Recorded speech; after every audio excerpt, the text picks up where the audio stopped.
If you really truly love what you're doing, if you're doing it for the love of the art, you ain't really worried about the money in that moment. Your day of playing with God is all. Get money. Step inside the booth, Superman's alive. I never was the fittest, some God I survived. I made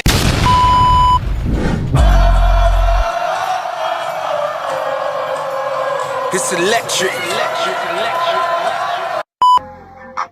You know what we doing? Let's get money. Profit, what up?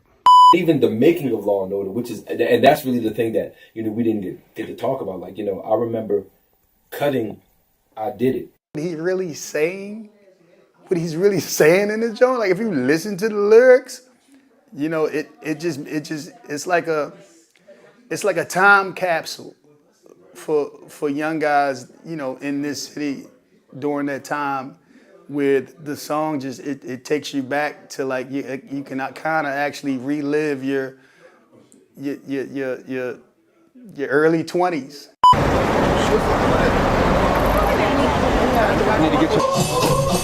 I can't play the next rope, jump rope, jump rope, hey, jump rope, jump rope, jump rope. I that crack dead. I can turn a swimming pool from a mattress.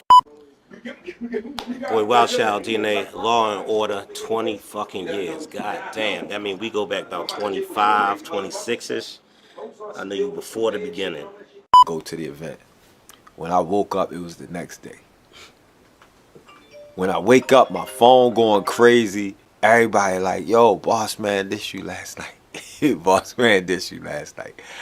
And that copping and going up Mondawmin and seeing the van with the, with the re-up van, and they was selling shit out the car, out the truck, and it's like at that point in time, nobody else was doing that. Last time, man, shit should be a concert, G.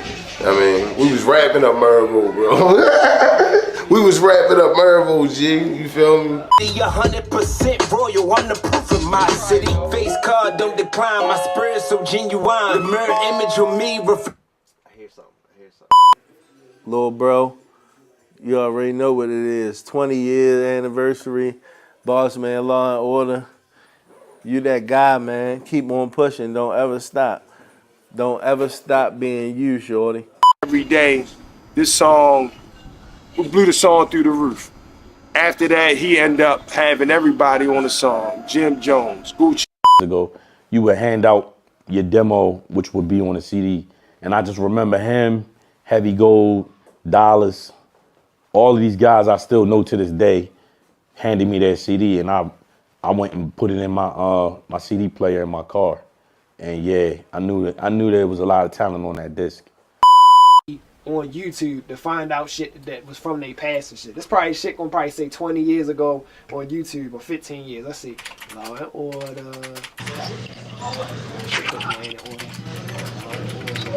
See how long Boss Man was. Yeah, of course, old Baltimore. I don't gotta come off line. I can finish it in the booth, I know that. I'm just saying. My shit just be like walking to the splash awards and some shit. Like, that shit won't even come off hard. It come at that nigga shit. It won't come. Like I'm telling you, when I consider Boss Man an A-list artist. home of the wire, B-O-S-S, I supplier. I do it to the HBO Max. Don't speak about me if you don't know facts. it's electric, I told y'all. You see, a lot of y'all know about the Law and Order, Boss Man, but y'all know about the NEK Face Down Ass Up with me and Black Star. I really, quote unquote, this is a true Baltimore fact, the first rapper to rap the club music. So to see like I go like this, and then Drake was Sticky and Gets and saying it's like it's dope to see it really happen. And I was telling people the whole time when COVID shut down, we gotta get a Baltimore. Boss Man. My God. In the flesh.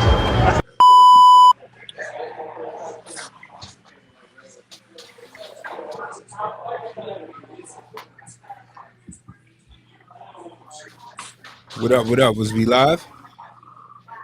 We live? We live? All right, so if y'all just tapped in, everybody streaming on. Appreciate everybody that's here, everybody that's about to come through. We about to celebrate some Baltimore legacy. You know what I'm saying? This is my first album as a solo artist, and that changed my whole career, my outlook, introduction to hip hop, Law and Order 20th anniversary. If you already copped it up, we appreciate y'all buying the art from the artist. But we here today just to vibe out. Had some interviews. I got a few special guests. My family, my NEK family from day one. A lot of people in the city. It's gonna pop out. Got my man Ham from Raw Dope Podcast here. So Let's go. Let's we're go. just gonna kick back and chop it up. Heavy here. Definitely I had to tap get my in. headphones real quick, Ham. You can hear me? Say what? I said you can hear me?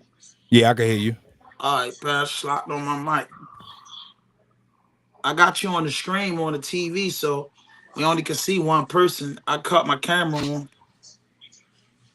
All right. Did we let the people in? Cause I'm waiting to see somebody now.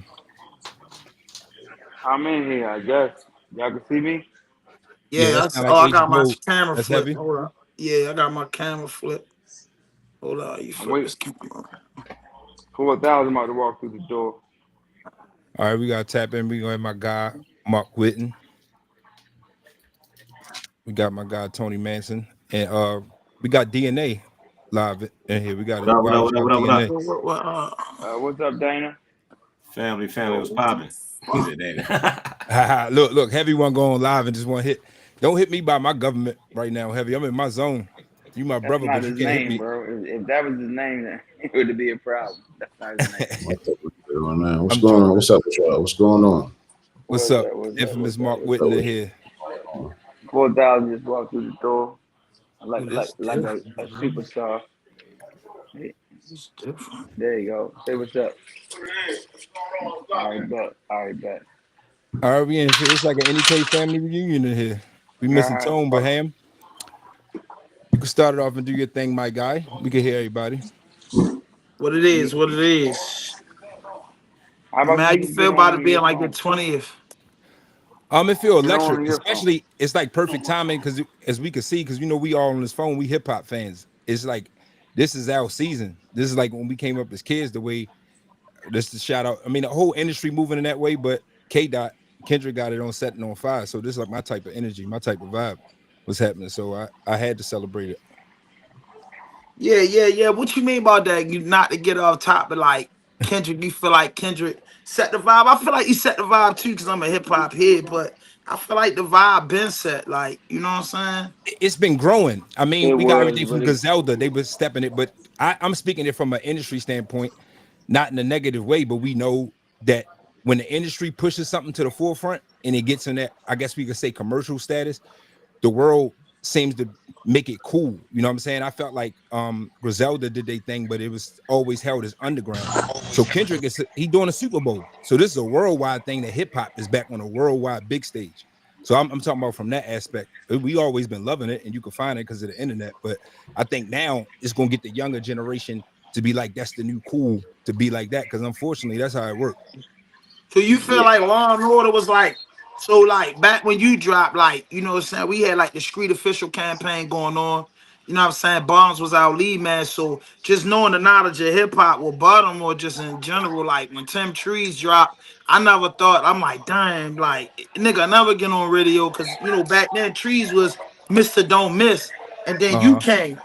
So we like, damn, this nigga come out, you know, who yo is. And then I remember listening to your record and you was saying your father had 25 years and your mother had 5 years and shit. And I remember my man Gary, You mean like he this? was just infatuated with your album and shit. Like, you know, back when you dropped, it was a few albums that dropped that year. So I'm like, Mhm. we still on the 50 Cent shit. We on our rock shit. And then, you know, we always supporting the local shit.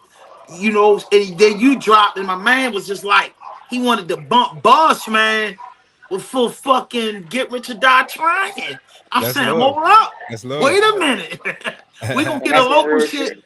Like, we gonna I get a respect local that. shit bump once we get drunk and high, yo. But put the 50 back in. Like, no, you gotta listen to this.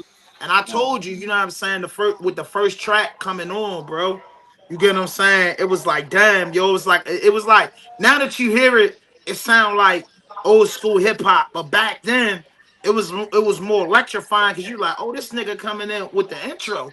You know, any hip hop head is worried about the intro Right. before we Intro get to got to set it anything Shorty right. said else. she'd What is put the together a delivery? section for us if we You know wanted what I'm to. saying? What was delivery? So like, what made you drop the actual solo album? Because when we knew you for NEK, because ever since you ever heard Boss Man, you were NEK. You wasn't one of those people that, you know what I mean, when you came out, you always represent your crew like Bobby Shmurda did with Rowdy. You get what I'm saying? They was Right. always there. Why was the first album a solo album and not a group album? I always wanted to Well, the know that. first album wasn't a solo album. The No. first album was Yeah. the NEK album. So Yeah. that Law and Order was y'all consider that as an NEK album? It was the second one It out the camp. was it Yeah, was a out the collective, vault. Um, but it was his album. so that's digging to it, right? And that's good that we got on Wild Child DNA, and he can elaborate before he had to got to tap out, because I want my man to be able to speak, because he was definitely a super day one supporter. Like originally, growing up in Northeast Baltimore, we was a group. It was me and my guy Cash. It was Hash and Cash. Anybody that was Cash, digging yeah. in before that knew that, because even on the NEK CDs when he was putting the You sample want tapes something? everywhere, You got something? I was going by the name of Jimmy Hash. Mhm. So we was doing the two-man thing. You know what I'm saying? I had ironically meetings with Jermaine Dupri back then as a child. You know what I'm saying? Coming straight out of like ninth grade in high school. You feel me? So that evolved on a neighborhood thing. Everybody and Tone Mance was around. That was in NEK. We was all running around. Cash, me and Tone Mance. We was neighborhood friends, childhood friends growing up. And then it evolved when up Northern. You know, Northern was the Northeast school. You know what I'm saying? I ain't even go there, but I used to hook class up there with them, kick it. They got more wet bottles in the lockers. We just chilling. And so Heavy DO, Cash introduced me to You them. want fucking And we was all around the same neighborhood, same area, Northeast. And I always believe in strength in numbers when you move like that. You know what I'm saying? When you hip hop heads and you can Somebody move it got like that, mute I they always want mic. to be around that yeah, Wu but it's type gonna energy, the keep way bouncing. QB had it in Queensbridge and stuff You like had to that. put your So headphones I on. was very inspired by that. So we just stamped the Northeast Kings thing officially first. That's how we came out with empowerment tours. We was in the school system with Quicksilver, gave out only 20,000 mixtapes for free. You know what I'm saying? So we was building the energy in the city. So it definitely ain't come out of nowhere of what we's doing as That's crazy. independent. You know Y'all what I'm know the saying? Now Trying to I game. bring our heard of message to mind. NEK. I always thought it was like some club dancing type shit back then. You know what I mean? Because of the face down ass up joint.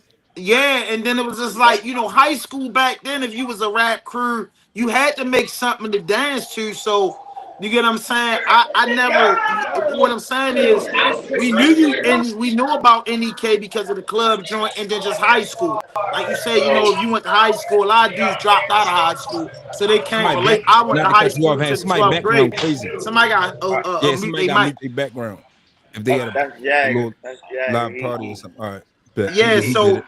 that's Hey what yo, I knew it was a team, but I just thought it was like a dance. I'm from West Baltimore, so I thought it was like a dance group because social media wasn't out there, and you couldn't put you see NEK everywhere, but you can't put the faces with it unless you went to high school parties and the shit where y'all was performing at as a whole. And performing wasn't popular as it is now. It wasn't, Yeah, you know what I'm saying, all the clubs, the euphorias 5542. every week. So when you know what I mean, you seen niggas, it was in the clubs in high school. That's where a lot of independent artists, underground artists started from. High school DJs, because that's where you got your record played at, or 88.9. no, 1,000%. Hey, hey, whoever behind tech, mute 4K or 4,000 mic real quick, because he live. That's for triple. Mute Yeah, him real quick. Yo, mute him. hey yo, can y'all hear me? Yeah, you good, Manson. So I Tone can't Manson even. just chopped up. He part of that whole NEK movement real Let, quick. So yo, to let me go, jump in real quick because I gotta escape, bro. yeah, yeah, But yeah. I want to talk real quick about like you said, Hash and Cash. Like when you first started, I believe it was it Osei that brought you to me, right? Yeah. Shout out Osei. Yeah, Everything he's Osei. still So doing for the city. Osei brought you to me. He told me about the group. He said like, yo, you got to hear these kids. And the first time I heard him, I was like, yo, these niggas is ill as shit. And I was hyped because y'all was from here, and I was in the process of trying to build up my mixtape shit. And of course, with the mixtape shit, you got to have all the big names and everything. But I was looking for cats from the area, from Baltimore, just to throw on. And then I was looking for somebody that to set the tape off. So some Right. shit that would be exclusive that nobody else would have. So that's why I started using Hash and Cash. They did a couple of intros for me. This is when mixtapes was on cassettes. So did that shit, did the distribution and shit, and then it caught on. Like the buzz was there. Like people was really asking, like, yo, who these kids? Mixtape crazy, but who these kids at the beginning? So, and the thing with me was, it was like, all right, like he was saying, like everything was dance in Baltimore, everything was like club driven, and this was the first time where Baltimore actually had some kind of hip hop identity. Motherfuckers actually rapping. Like, don't get me wrong, Tim Trees was doing his thing, but is it wasn't until, like, in my opinion, when Boss Man came out with the first couple of singles and the first album, that is like, all right, these motherfuckers out here is serious. They can really rap out here, and it's really kind of putting Baltimore on the map. So that's what I kind of attribute to a lot of the success that some of the other artists in Baltimore have had to Boss Man, and like these artists really need to thank people like you and people like you, Comp, Scar. Like y'all kind of set the y'all kind of set the tone for motherfuckers that can really spit in Baltimore.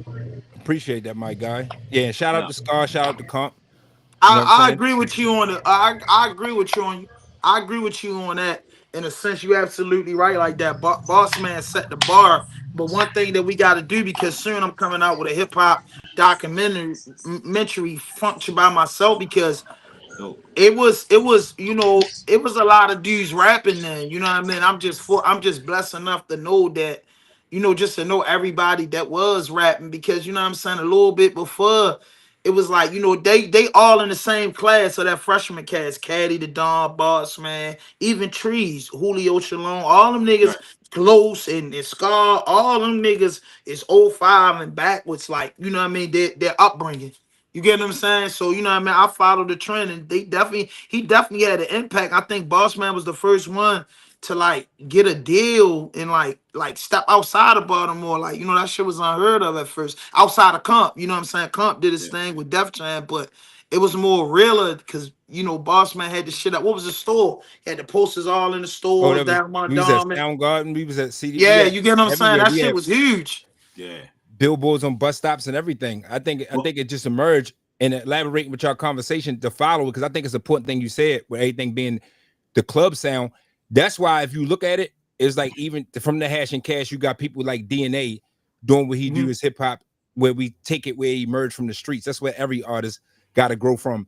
But we Yeah. also see in the game that I don't think nobody can get on without embracing a sound. You know what I'm saying? Mhm. If you look at LA when they had to get it popping, which New York ran hip hop, they had to embrace where they was from. You know what I'm saying? So when you get NWA come out, it's like a hip hop rule to do where you from. So it was important, even when we did the NEK thing, to have the club record when we did the Face Down Ass Up, because that's what was relatable to our scene of Baltimore.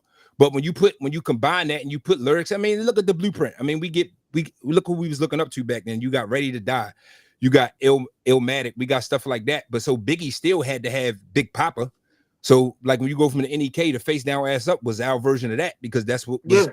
commercially moving at the time, and it was still real for us because we would still go to the clubs and jam out. It was It free. worked. It worked. It was a hit. It Which worked. It worked. It made sense.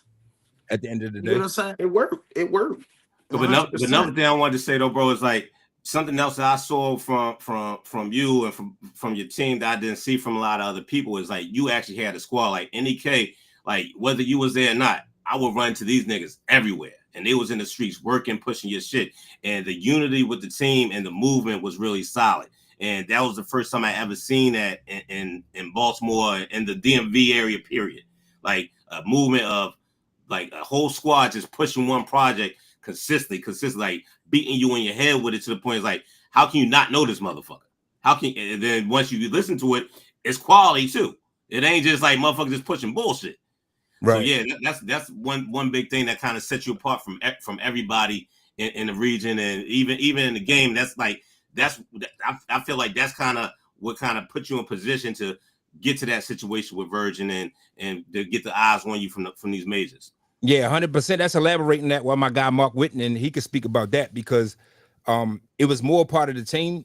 Shout out my man Bird that ain't here, Tay and Doc, but Mark definitely was the one from the Hash and Cash to NEK and then to the Boss Man thing, marketing and promotion, staying in the streets, pushing it, because that was a collective effort. It was more than just the music, as we know, to build anything.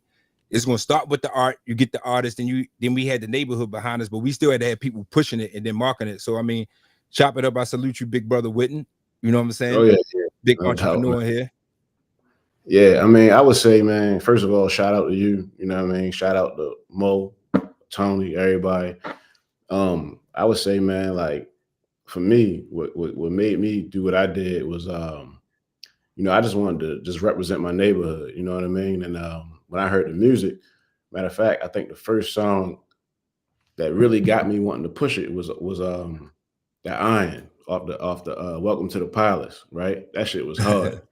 Everybody verse on that was hard. Shout out to you, Mo. Heavy Gold, your shit was hard on that. Tony, everybody killed that shit. That Iron was hard. Fire. I was like, yo, these niggas is hard, right? So I was just like, man, I just want to represent my neighborhood. I want to get this shit out here. So, from there it was like history, man. Just, I remember getting work from Reed and shit, right? He would hit me with that. We were selling that. And then I built a relationship with Mike McIntosh because I would go re-up with him when we was, selling all the CDs out the trunk of the car. So shout out to Mike McIntosh. I don't know if he on here or if he listening, but Mike McIntosh played a big role in all of that, because he was the one that was creating the product for us that we was getting and selling, right? So yeah, man, it definitely was a good time in history, man, and I appreciate the opportunity that Reed gave me to even do that, because through that it showed me that I could do anything. You know what I mean? And I applied that hustle to everything else in my life moving forward. You know what I'm saying? So that whole thing was big for me, man. So shout out to you, Travis, Gold, Tony, appreciate that, Dion. You know what I'm saying? Mickey, everybody, man. That's the power and belief of hip hop. It's bigger than music. It's a culture. Yeah. Hey, I got to jump off. I'm trying to jump back on the call, though, bro. Much love to all y'all brothers. Happy holidays. If I don't get back on, see y'all. Same to you, champ. Appreciate the love. Same to you. No doubt.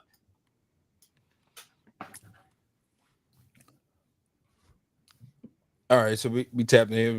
We got Tone Manson there, NEK. So how you feeling, Ham? You want we're chopping to some music. Want to go into the first joint real quick? Go ahead. All right, so let's just play the music. We're gonna roll on the album and we can get back. We can chop it up about some more NEK stuff so we can get in. We got my man H Gold. We got 4,000, 4 triple Tone Match. Y'all about to get it like an NEK reunion. My guy Mark Witten.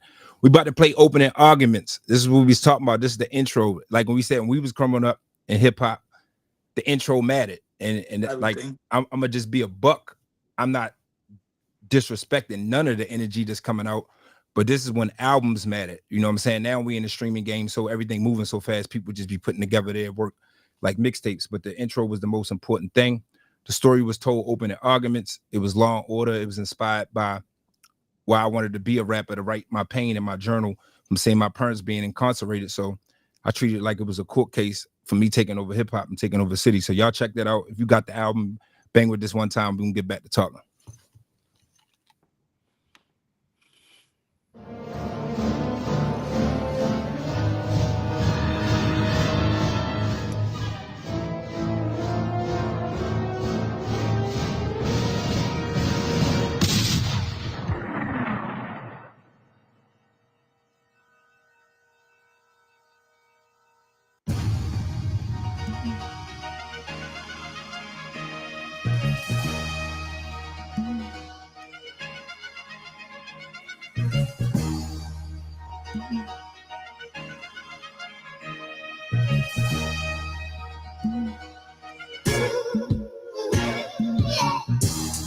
Come on, yeah, it's the Charm City's king, land of the old, you know,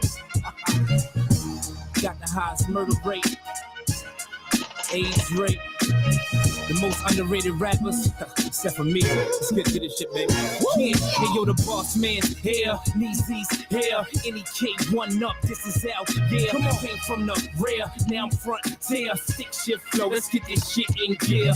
Hear ye, hear me clearly. I'm put the dice on mics, the boss is scary. Movie is based on a true story, true pain, true love, true blood, true glory. I'm Pearly Shirley, the uncurbedly BOSS, get none nerve me. Don't reflect the image I'm giving, can't murder me. Don't mix with these rap bricks, can't stir me. I grip mics with the fist of fear, and easy got the snare kicking like Bruce. Let's get loose. I'm shooting for the tip top, but it's hip hop. Watch the King shock the world. Just watch. Get it, just watch the King shock the world like a wristwatch. You took a pit stop, got gas off y'all sound scans. Sold a couple million, that don't mean y'all iller than. This killer shark, I sip this bad blood, rip a rap apart. This is heart and soul, not platinum and gold. Throw them after the plaques, that's not my goal. I did it, yeah, niggas, that's right. Put the city on my back, took flight like mine from the free throw line. I spit but equal lines. Y'all niggas ain't dope, y'all spit we smoke lines. Let's yo, the boss man's here, Easy's here. Come on, any cake, one up, this is out. Yeah, came from the rear, now I'm show these niggas shit flow. Let's go. Y'all heard raw addicts for this classic. Without the Coca-Cola, took a crack at it. Wrong raw rap without the baking soda. I'm a hustler soldier. I thought I told ya. Follow your heart, that's what mama told me. So I got you rolling for the letters you wrote me. When you been daddy was cold D's. All the nights I seen him sniffing coke until his nose bleed. Solo now, stood on my own feet. No dolo crown. Easy to guide me. EO beside me. Tone on the left of me. Me and kid is back. About to make history. Doc say he ain't seen nobody sick as me. Him and Whitney had my shit locked in the streets. I'm feeling like this bitch up like a Christmas tree. It's a rap like a gift for the whole industry. Cause they been sleeping on the kid, catching more Z's than the White Clock for passes in 83. I'm major league to your low league farmers. Nuclear warfare to you pipe bombers. And this is COVID alarm, and them Charm City's kingdom, nothing but brisk charmers. All you see is arm and hammers, like Arm and Hammer. Shots claiming, shot trauma, calling to slammers. This is law and order. This is for my daughter, for that judge that gave my pops a quarter. Give my moms a nickel. This for all I've been through. This the appetizer. This is Let me in now. I guess I don't know.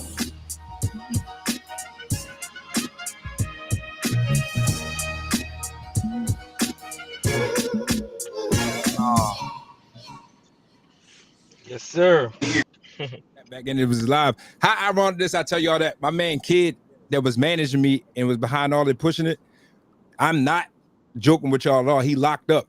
He literally just called right before I said his name on the intro. On God, I swear to God, in my life, I gotta tell him to chime in because we gotta do and chop it up. But I swear to God, like it's a lecture, like no cap. But all right, we live. Let's talk about the NEK thing while we got the gang here, and we do it. Then we get to that ham. And that was the intro of y'all follow it. That was classic. That brought back memories. I remember to give y'all a hip hop thing about that. I recorded that joint and shout out my man Big Kev from One Up in a laundry room. The intro. Hey, your man don't heavy.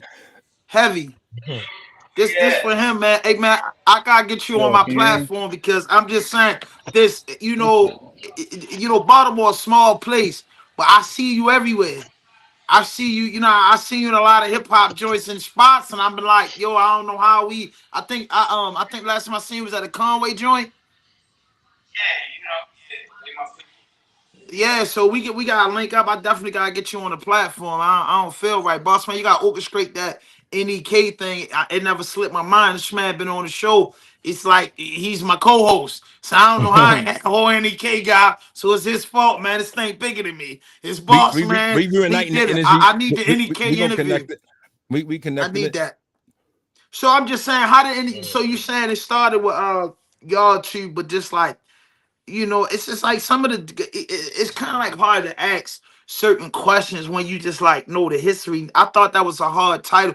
Let me speak from this standpoint, being another hip hop artist and being from West Baltimore. Y'all probably remember Street Official, you know what I'm saying, the same neighborhood as Los.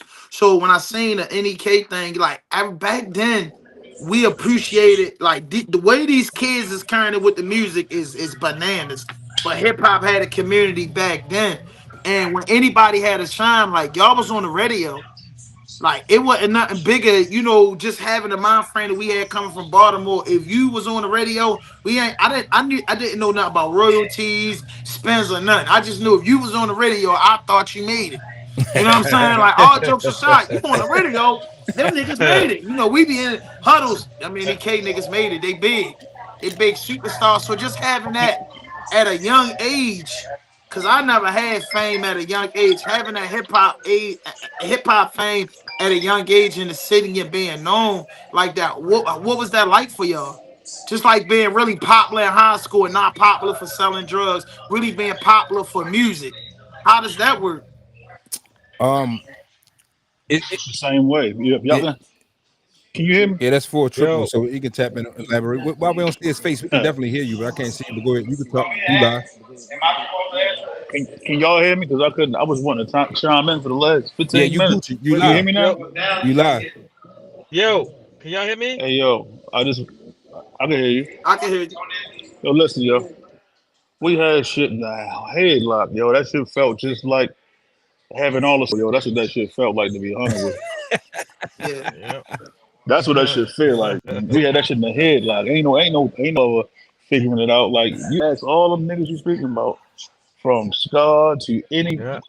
we've been kicking ass forever on a rap tip. See, it's an underworld tour, the same way with the game in the street. You know what I'm saying? You could Right. be a square, you could be a square and just do your thing.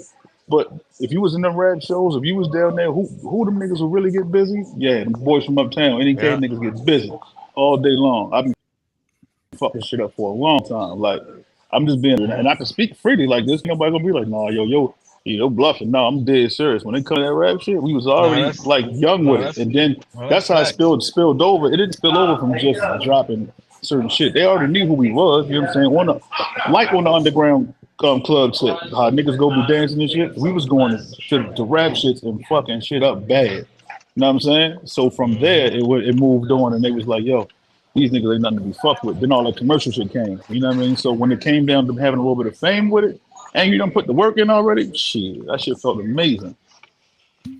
Okay, Yeah. I so toast to that. question.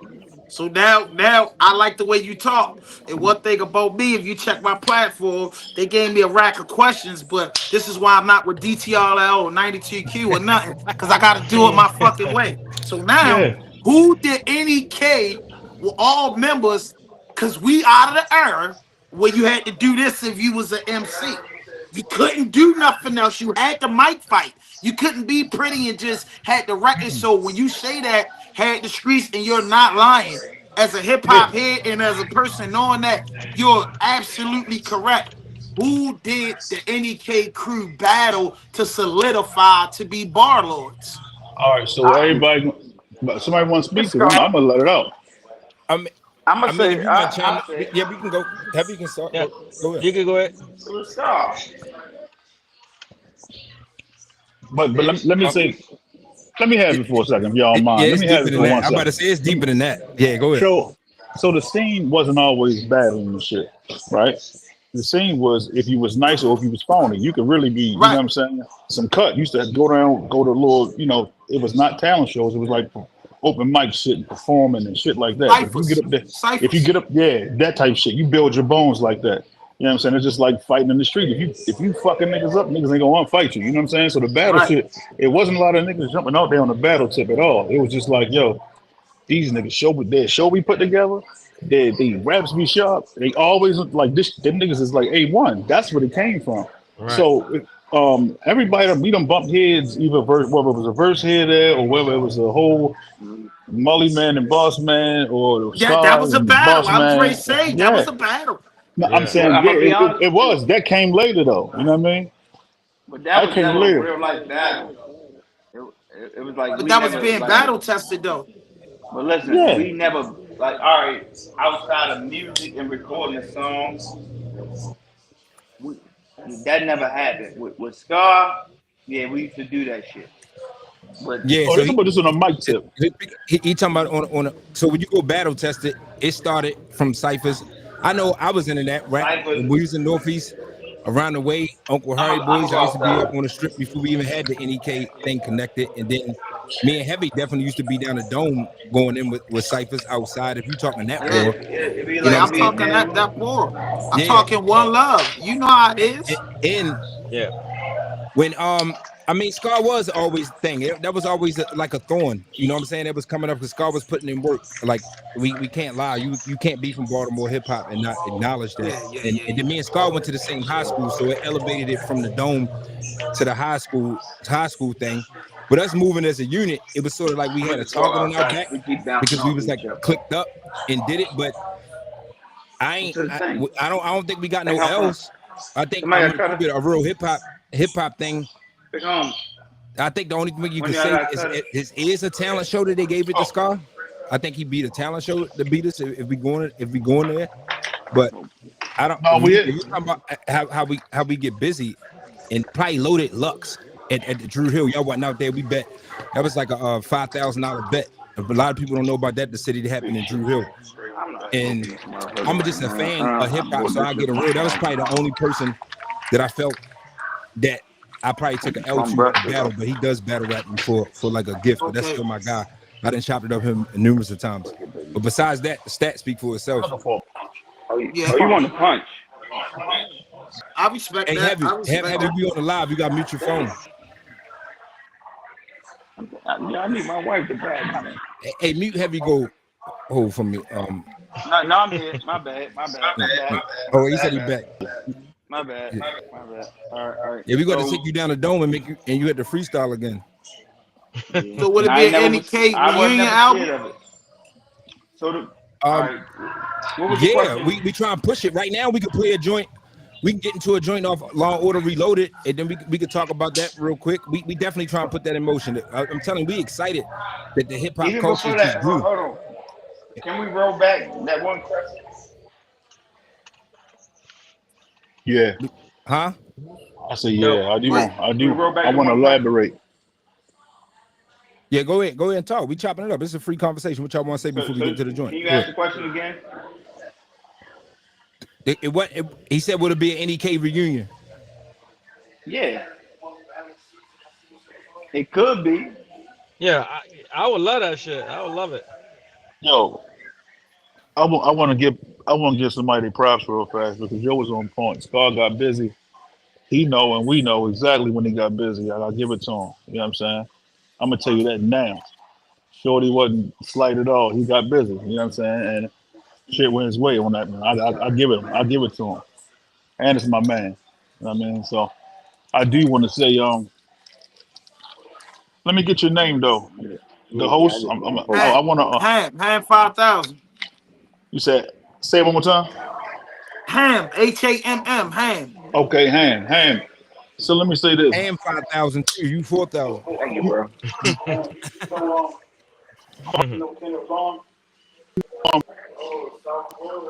Say it again. Hey, hey, hey, Christian, mute heavy go because I think he got a background issue. Yeah, I can't hear him. Yeah. Say it again. Are I they don't know if both? y'all Are can hear y'all? me. This is acting crazy on my end. 4,000. Are you on heavy knee each other? Y'all phones feeding back. Y'all probably need to get on one phone or something and cut one of them off. All right, go ahead. He ready to step up front, but hand, can you hear me? Yeah, I can hear you clear now. All right, cool. So you know Kenneth Bond, but you came down your joint before? What is it? Bond What from joint? Marble Hall Road. No, he came to your platform and did an interview with you before. He Oh was yeah, yeah, just came Ken, yeah, home. my man. Yeah, Yeah, 27 Ken. years. All right, so that's my Yeah, very yes. first. That's my very first friend from the block, right? So that's Right. when we speaking about you know coming up and really getting with shit and really being in the mix. I'm just here to tell you, like, yo, it wasn't just us going up and battling. It was a whole bunch of street shit that came along with early in the game. You know what I'm saying? That solidified the later on part, and a lot of people miss that.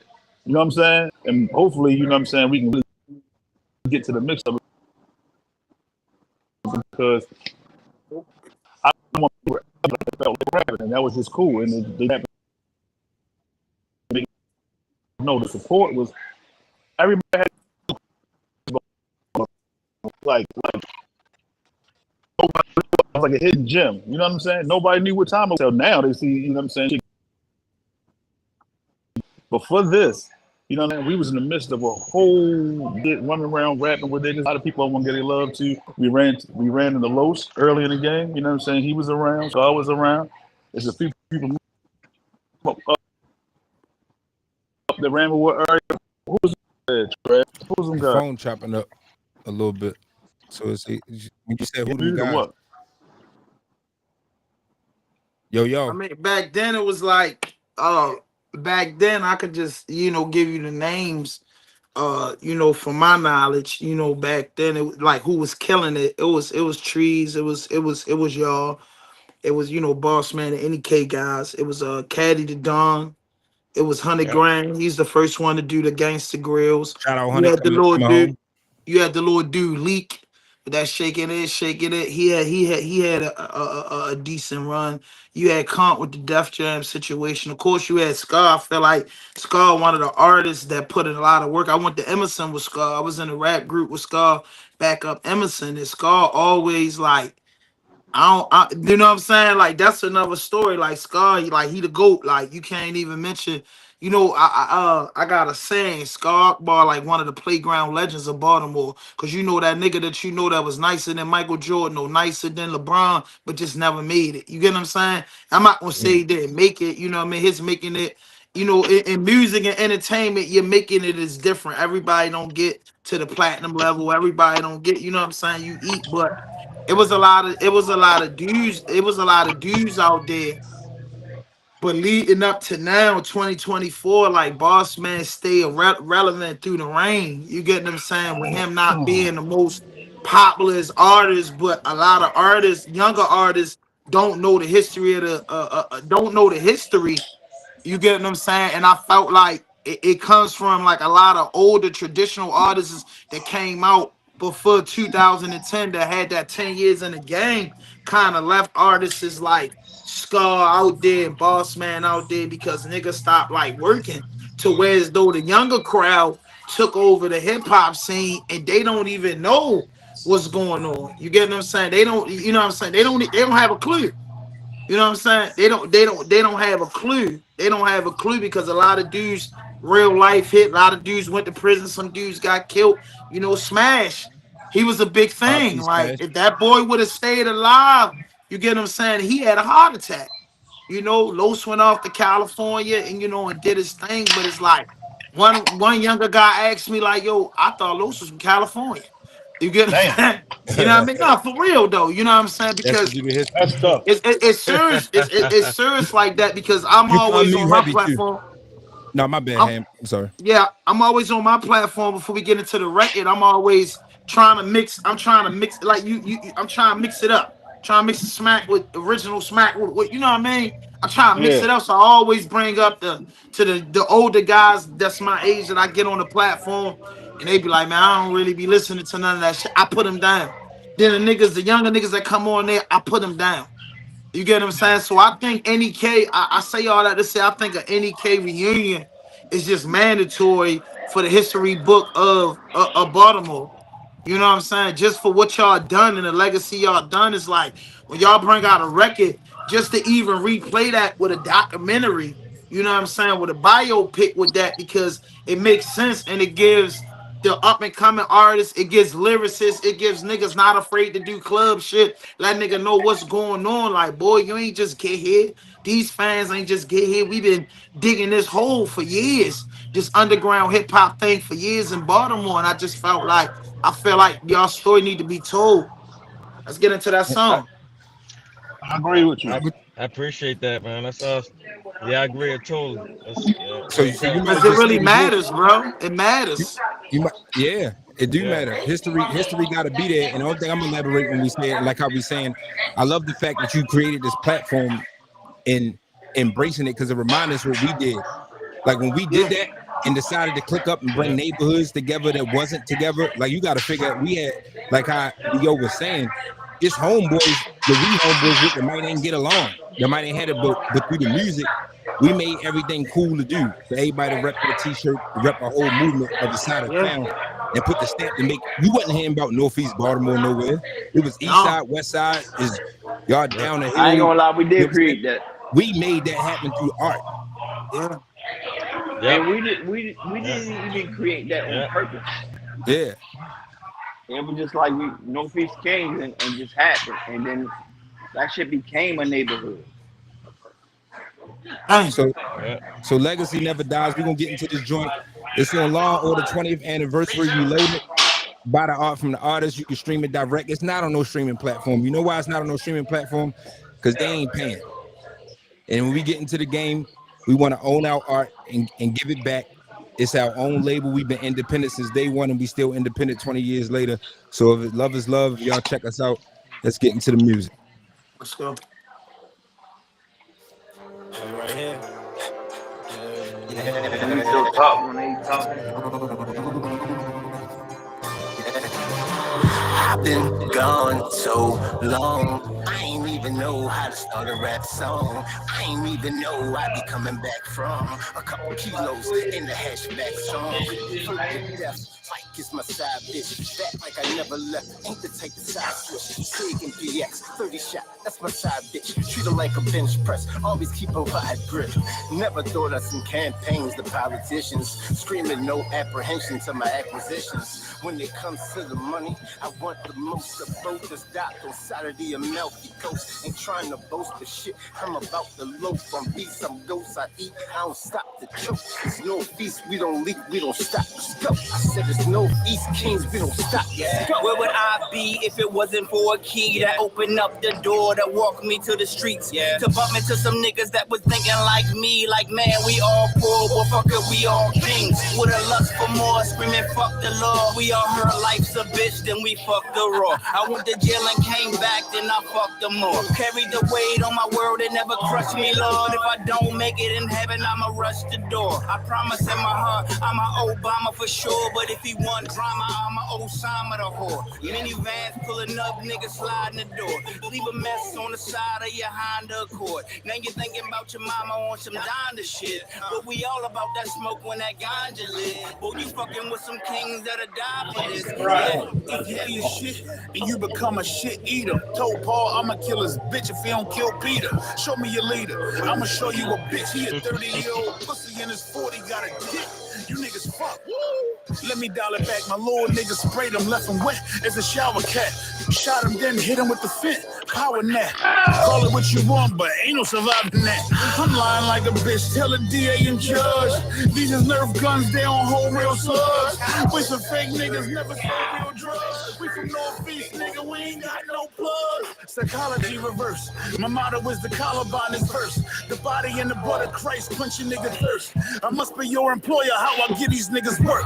The Kings gave you the wave, let me let these niggas serve. Church. Bow down to the gods. D.O. cause he make 'em OD, you feel me? We rockin' heavy gold cause we above all. We getting money cause we do it the cash way. B-O-S-S. Welcome to the Splash Awards where we drag on you whores. This a fear God flow, my whole style is couture. Thought I told you. Welcome to the palace before G pushed the clips in it, pray for malice for y'all. From record stores to corner stores, stamp my name on them all. Bitch, this on me, bro. Gotta buy the block your name on. I did it boss man way. My legacy live on. I'm out in Cali in my 2-3 and my King James on the mic, I'm fly. R.I.P. the Kobe, only Weezy got one other me, and you fuck boys that own me. But for the chick, I play Pippin or Ginobili. I never choose Lisa over Brody. I'd rather fuck in the future and have an OG before I ever play Marcus Jordan. Bars spitting dumb bars, so city know I'm a poet. I'm a Northeast king, better place the crown on me. Yeah, it's 2023. Be more electric. It's out here 2024 and beyond. Hey, man. We toasting the royalty over here. Yeah.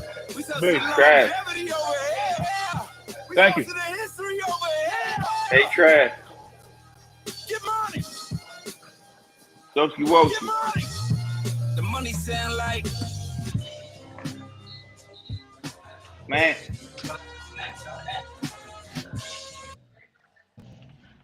Doski Woski, we in there? Sound like royalty over here. I think we can get electric for him. We can do some NEK work and get back to business. Yeah. If we just get back to business. All right. So, Let's get back to the art. So where hey we at with man, it, Ham? I mean, I like that conversation. It's a lot of questions. I just can't get into it. But I'm saying, like, just listening to that track, me just like as a visionary, I like that track. It's hard as shit and it sound good and it don't sound outdated. Because a Appreciate that. lot of rappers, I think they be fearing that, hey yo, I feel like this, if you rapping and you 40 coming out today, I'm not saying it's possible, but it just don't make sense. But if you 40 and you got a paper trail of music and a history of doing music, all the people that listen to your music not dead, bro. You know what I mean? No, You're not the only person that's 40 living, so it's a fan base for it. So I would like to see the projects, but just for you, boss man, what did that Law and Order album do? Was that like a bronze album? Was it like was it close to gold? Like what did it actually do? Like far as sale wise? I mean, if you put it on stats of the worldwide thing, shit, we ain't hit that. But if you put it on DMV, it's Hmm. platinum. Okay. Like to be real, I mean, if we going with stats, and it's just I ain't dragging, but I'm giving like facts. Is no album ever sold that from an independent artist in DC or Baltimore or Virginia. Yeah, that makes sense. And That you can makes ask sense. Sean Caesar from Unruly Records because they was around our whole. He shipped out all the club music. He was in control of vinyl where it was selling. So that They was wasn't going Law. crazy. So Liaison them was going crazy the way that album was coming out the stores. all right, so Law and Order wasn't the Jermaine Dupri situation. Oh no, it birthed me to get that Jermaine Dupri. Oh, all Yeah. right. So that's what I'm saying, because like what artists is coming out now, like Roddy, Def Jam grabbed Never Enough, and I know like they grabbed certain like Leak, they grabbed certain singles, and then that be it. I thought that Law and Order was all a part of that. I know, what I'm saying. I thought that like when they grabbed you, it was remastered and put out type shit. You know what I'm saying? Oh no, we wish my man Neezy he could tell you Paladin.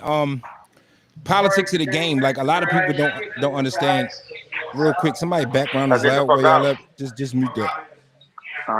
Probably Do or somebody to mute that. But and this is good for the next generation of music. That's why it's good to do these platforms and talk. Cause somebody see that you see it's all on it's on the news. The big Jermaine Dupri party. Shout out Jermaine Dupri came there, gave me a shot. But what happened in the game, Lupe Fiasco, Kanye West, because I remember having a conversation with Jermaine, and me was probably the only people signed at the time that was doing lyrical hip hop. If you look when I got signed in 2005, like rap was going to the south. So you got Jeezy coming up, you got Gotti, you got like Wayne was still spitting, T.I. was spitting, but it was shifting over to the hustlers anthem in the drug epidemic, like which we all come from. So I'm not knocking them guys. I was a fan. Trust me, some of that music got me through life. But the more type of rapper in the Northeast Kings, look at our name, Northeast Kings is uplifting type of vibration of music. So that wasn't the thing or the wave. So signing with Jermaine Dupri, he don't know what to really do with that. Like he blessed me with a joint You're Wrong with No ID, which is a classic. But Jermaine Dupri at his best for making money is more R&B or commercial music. So getting with an artist like me, it was a not the best mixture. And you know what's so funny about that though? Not to get religious, if you speaking God, my first raps that I wrote in my first talent show was Crisscross. So I was coming from that, and then when I told you we had early meetings at Hash and Cash. My mother told me she had a dream that I was the only person that was supposed to sign with NEK. I mean, sign with Jermaine Dupri. This is a real fact. And so see it come together later in my life. I thought it was just a path that I was just on that I couldn't even stop if it was supposed to happen. And I remember having conversations with Jermaine, and he was just like, listen to my music, mixtapes with DJ Envy, Yellow Tape. We in the club, be like, yo, you a jewel. Don't let nobody change. He would definitely tell us stuff like that. D.O. can vouch. He'd be down there talking about Bow Wow and this is not negative. It's just hip hop talk. It was like they don't be knowing about this, how he dissect, how he was a fan of hip hop. But hip hop, what we would say, whether it's boom bap or lyrical rap, wasn't selling at the time I got signed. It was like a weird situation. Like, so it's when you get into the music business, it's a music business. So the only people that would have fought for me to sell records was the people that helped me sell records independent. There ain't nobody in no label ain't trying to hear that, especially from Baltimore. We ain't got nothing popping yet on a hip hop scene. That's why I wanted to sign with Kevin Lyles.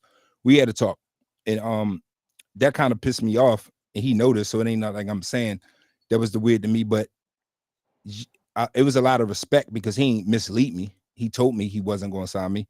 Told me he would do things outside of there to try to support. But I felt like at that time I got the wave selling all them records. I get with Kevin Lyles. We do some Baltimore thing. We could have took the sound to another level. And you see these still come back, try to get Tate and still knock out sound. I don't think we pop till we get our sound, to say it on that. I heard you on that. Do you think it was more? I don't think that in '05, like when you got signed, I don't think that hip hop that hip hop was the type of artist that you was. I don't think that was dead. Do you think it was more about signing with him versus signing to maybe a Columbia Records that would have put you with? Either you do your research or you know that. How about this? So I ain't even gonna cap because I'm a fan first. Nas is like my person that guided me is like young. When I'm going through situation, I would listen to his music and get my right vibe. I was supposed to sign over at Columbia, and they offered the deal. It was half the money. They said we might. I forgot who the artist was, but speed it up before we go in there. I think it was Rich Boy. If Rich Boy was signed Columbia, somebody said I was going to be behind. They couldn't immediately put the album out. JD gave us. He made it sweet. He gave us our production deal. He didn't sign me to So Def, and then said he was going to immediately take the album we put out and double the money. He didn't do that. And then in the back of my mind, my mother telling me when I was a kid that I was going to sign with Jermaine Dupri, so I did it. And then but it didn't manifest. Columbia would have definitely been a bad move because they put out Illmatic. Yeah, And the reason that's why, what I was patting myself after, yeah, growing up to. So that was probably a better move. I agree with you. I agree with I you that went no, I wouldn't. I just said Columbia. Just By the way, one of my dreams was always to be like some music exec. But my thing would have been like I no, felt that's like funny. when They you offered sign. us a deal. The 2 contracts, it was 3 contracts. It was Universal, Columbia, and Virgin. And I think it would work more because when around the time that you came in, you was already in because you had something that a lot of artists wasn't having back then. You already had tapes out. You know what I'm saying? You already had I like to call it a paper trail because in '05, Late Registration dropped, the Carter 2 dropped, the documentary dropped, Common Drop B, all these lyrical albums dropped. Even though it was going southpaw for those, it wasn't good for a lyrical artist to be on a South label. Now you That's what can we mix getting and at. mingle. Yeah. So you're right. To refrain from that, the situation I was in. That's why I said to people that would have to care about that. But I mean, JD, I've had conversations with. Like I said, he put me in the studio with no ID, and this is when no Hmm. ID was kind of cold. He was never cold, but I'm talking about cold to the world of putting out. I think he revised himself for 444, but he was always working with Kanye. If you know, you know. But Yeah, so he would put me in the pockets, but his image don't represent hip hop. And right. and like so when we talk about business, I'm at to come out with a stamp and to do it. And that's why, regardless of what they say, I don't know about his personal life, but shout out to Puff. Like what Puff would do, he had that good blend of making commercial and rap cool. He would blend the worlds perfectly. Like if you was rocking with Puff back in the day, you getting a classic hip hop album. And I just think JD being from the South, and I'm more linked towards more like The North. traditional hip hop or the North, Hmm. it wasn't the right blend. Yeah, that's all I Like think. what was he Yep. gonna do?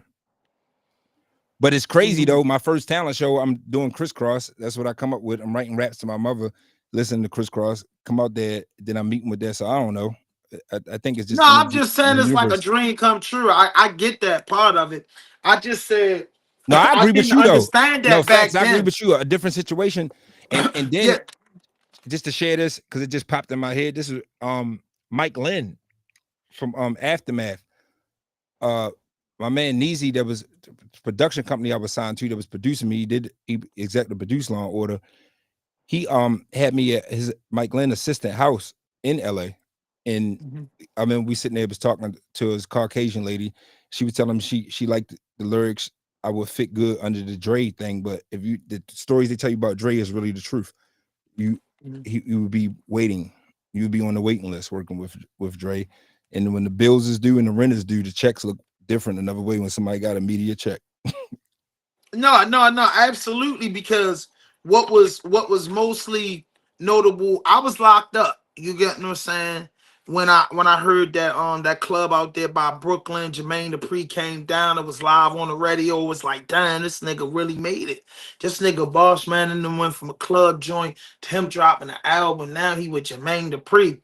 Me not understanding hip hop and being so young back then, I didn't understand. All I knew was, we all came out the era where as though you wanted to be signed. We come out of the mentality of wanting to be signed. Fuck the paperwork. I want my champagne, I want my record deal, and I want my check. That's the era we come out of. You get the check, you on, and you gonna be on fucking Lifestyle and the Rich and Famous until you get there and realize it's not that. That's the era we came out of. So it's like everybody just thought, damn, but I wasn't in EK and I wasn't in that circle, and I didn't have, and the internet wasn't popular, and I didn't have an inside man to know your business, and it wasn't my business. But all I know, like the rest of the 600 some thousand people, is yo made it. You get them, so yo signed with Jermaine Dupri. All we thinking is Bow Wow and the Brat and next and Jacket Edge. Now Boss Man about to make one of them big joints. You get what I'm saying? That's what I was thinking from 100%. behind the door.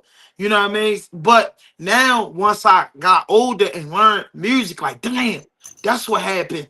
His type of music wasn't appreciated where he was signed at. If he would have been signed with anything, a record label out of New Jersey, Philadelphia, that understood what it was, because you could have made a track like Jermaine Dupri had, because you made Land of the O's. Land of the O's was all three. It was the lyrical song, it was the anthem, and it could play in the club. You gave them all three on Land of the O's. So it lets you know that if you put the boy, you're good with your pen. So no matter where you go at, if the production is right, your pen gonna work for you. You know what I'm saying? Because you hear hard ass lyricists on good ass beats now will make it make sense. You get what I'm saying? So yeah, that's what I know now, knowledgeable. But when you dropped that album, what was it like being a guy that coming from the mixtape era, having that? What was it? What was you doing to prepare for that? And it's a two-part question. What did you do to prepare for that? And what made the team feel like you should be the first one to drop a solo album? All right, so let's get into that, because all right, so let's go to the first part from that. Let's start with hold on one time, because my IG live, they want to back on here. Pause for them. Let's get them back on here. What made the team go with that was the original way we started NEK. Like I said, it started with Hash and Cash. We was a 2-man group. Once we linked and decided it was a strength of numbers and it was better to move as a unit, we took the Wu-Tang blueprint.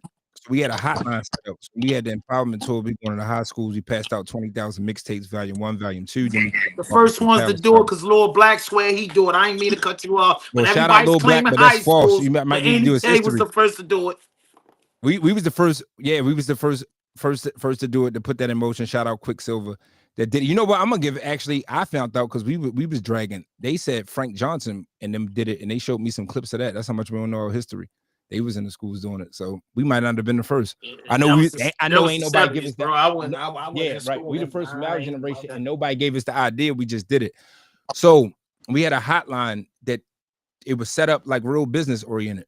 Once we go into school, we know they're gonna know we at the schools, and people gonna be checking, because like how you said, we was where we had the merch before merch was even a word. Yep. Like we had NEK t-shirts, so we rocking that, giving it out to the crowd. We empowering the students, teaching about health, education with sex and everything. Like we was giving game, so it was a whole movement.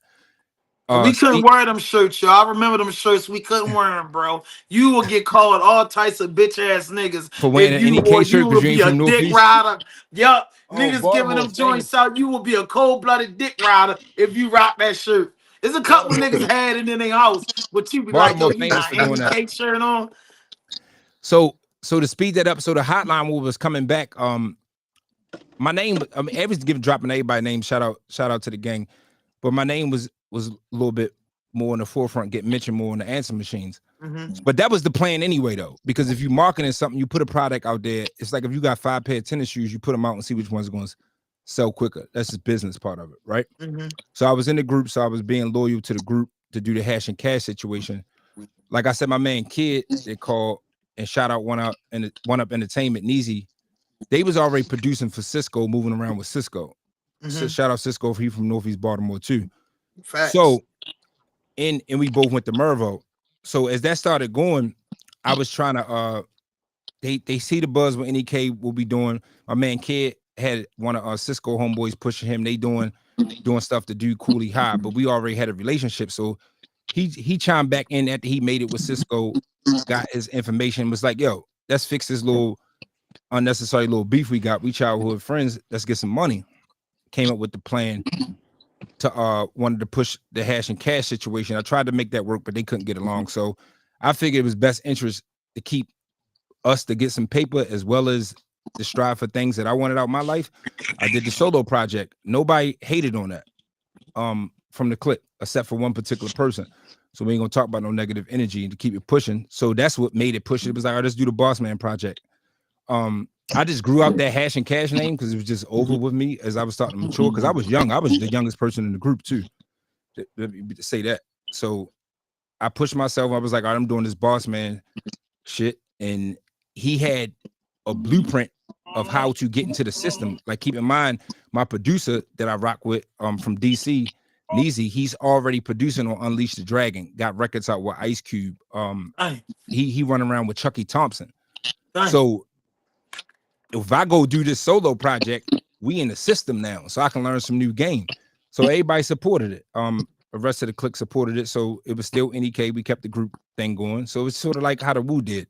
If Meth go to Def Jam, this person go to Loud, you know what I'm saying? That's just the business, but the core of the art and the clique stay together.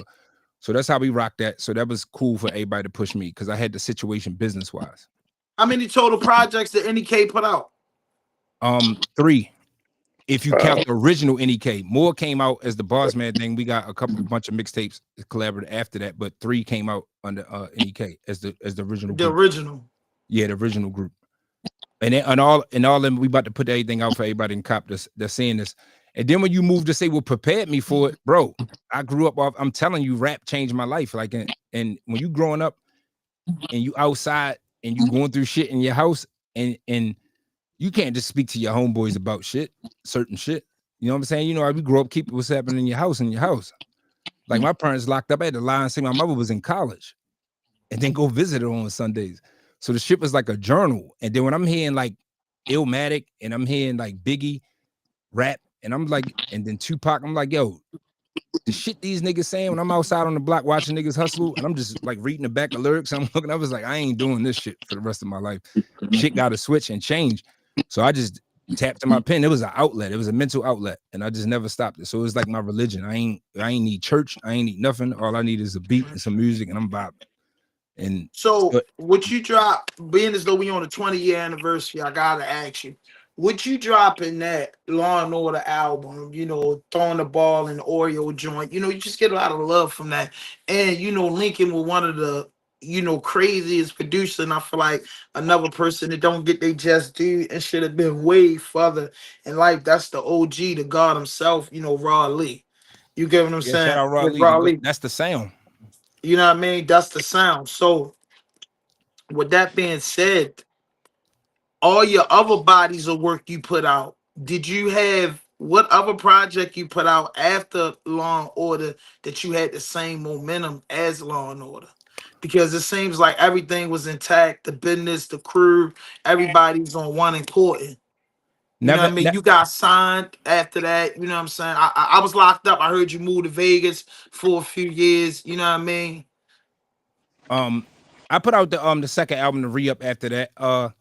Things were switching. I think a lot of people don't know, but I'll give you some history. I'm the first artist that was signed to an internet label with MySpace. A lot of people that know MySpace had a label under Interscope Records. But I met Tom that ran MySpace. He was trying to merge once they seen what Soulja Boy did with the platform. So this before social media is popping.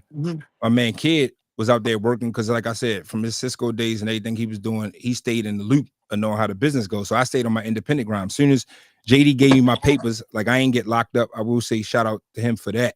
You see what happened with Joe Buttons. Cisco got in some legal trouble. When labels shatter, they try to hold you. They just gave me walking papers. I can go independent. So I jumped straight independent. That's when Break Me Off was rocking. Like, because I already knew the independent game. Like, by this time, I done sold records myself, hand to hand. I done sold records out all the local stores, from CD Trader to Soundgarden to DTLR. I've sold out. I've signed my own autographs. I've done my own shows. So I got like the Nipsey Hussle mentality.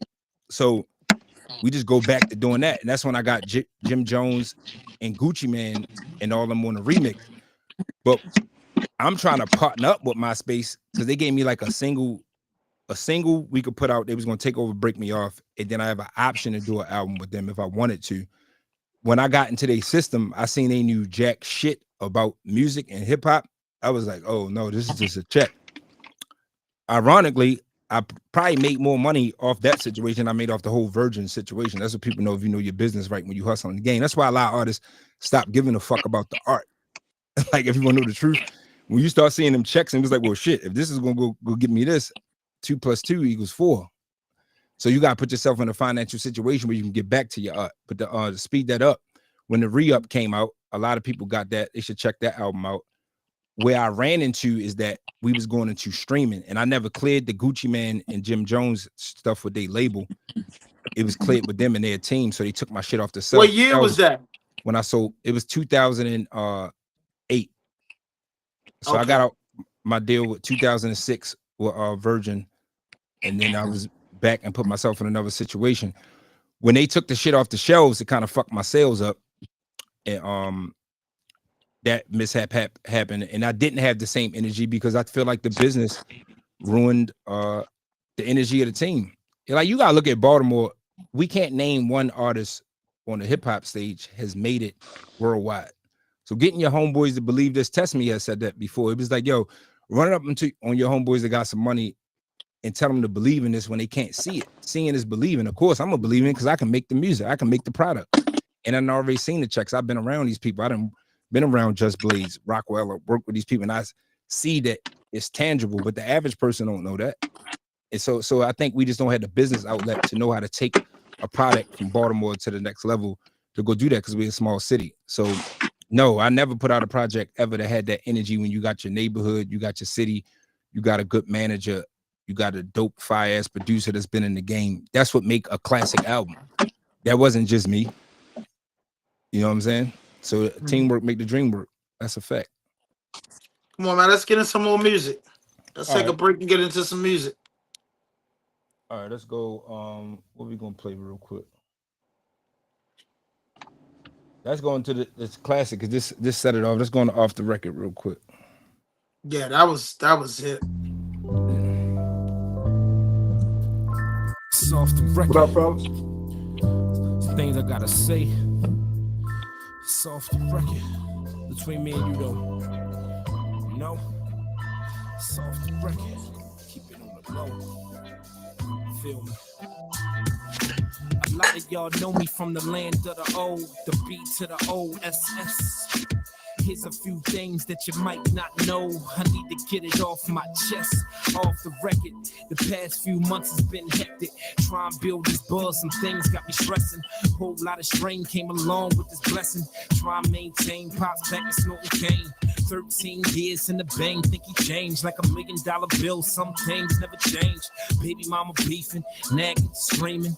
Daughter having seizures, can't get the proper treatment. Her bullshit insurance is probably the reason.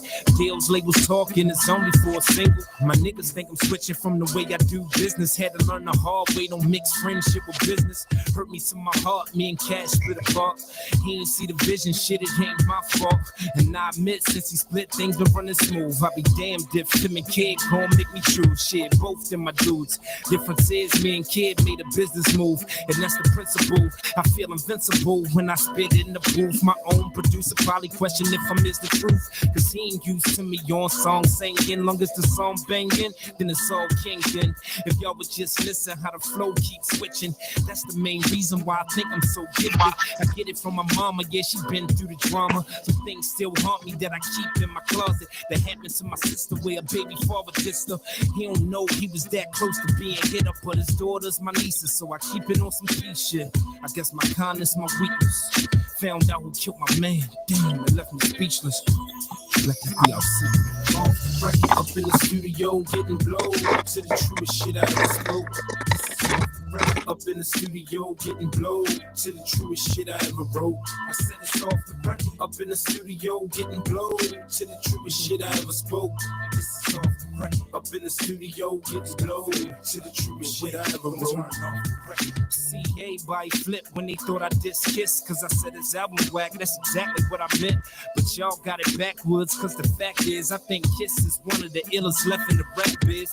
Ain't no albums been hot since 50 Cent dropped. I can't forget Kanye, oh yeah, his shit was hot. Why all these rappers getting shot, but ain't sending shots back? Just talk about it when they rap. I ain't a gangster, dog or a murderer. Nigga fill me with slugs, I live. Nigga, I'm a murderer. Had an ass erased, this game's a disgrace. Somebody tell me how the hell we walking back mace. And I ain't trying to hate his name, leave a sour taste. I seen him as a preacher, switching his whole speech up. Talking about rap's the devil, we need to speak up and stand up. Don't let it ride, man up. I'm sick till I earl with this best of both worlds. When this nigga R. Kelly molested little girls. If that was my daughter or your daughter, would you have respect for a molester from next door? Or treat this shit the same? Fuck the money and the fame. Don't lay back and accept it. Shit, I wouldn't be surprised if Big had Pac slain. But that's off the record.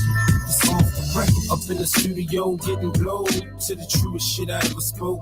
This is off the record. Up in the studio, getting blowed to the truest shit I ever wrote. I said it's off the record. Up in the studio, getting blowed to the truest shit I ever spoke. This is off the record. Up in the studio, getting blowed to the truest shit I ever wrote.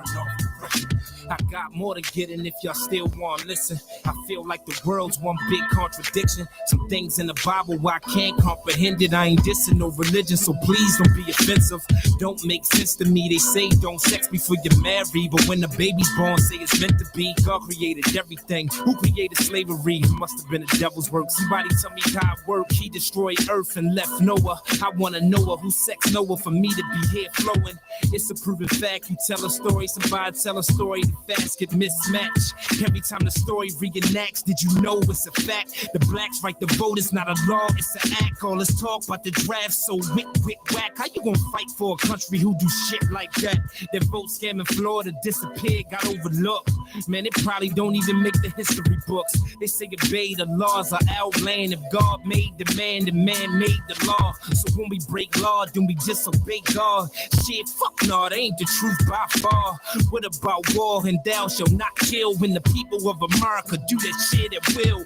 Motherfuck Bush, we should re-elect Bill. Believe it or not, slavery exists still. May not feel how I feel, but you gotta respect it. This is off the record. And then the whole world know how the fuck I feel on and off the record. So turn off the record.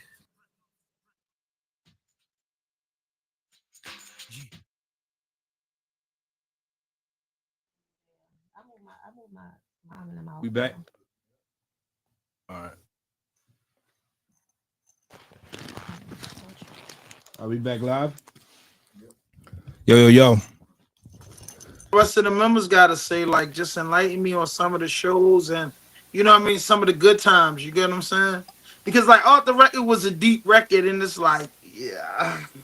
Now, I go so deep in it, and I remember just hearing that record, how deep it was, and I was like, yo, crazy. The Kiss shit.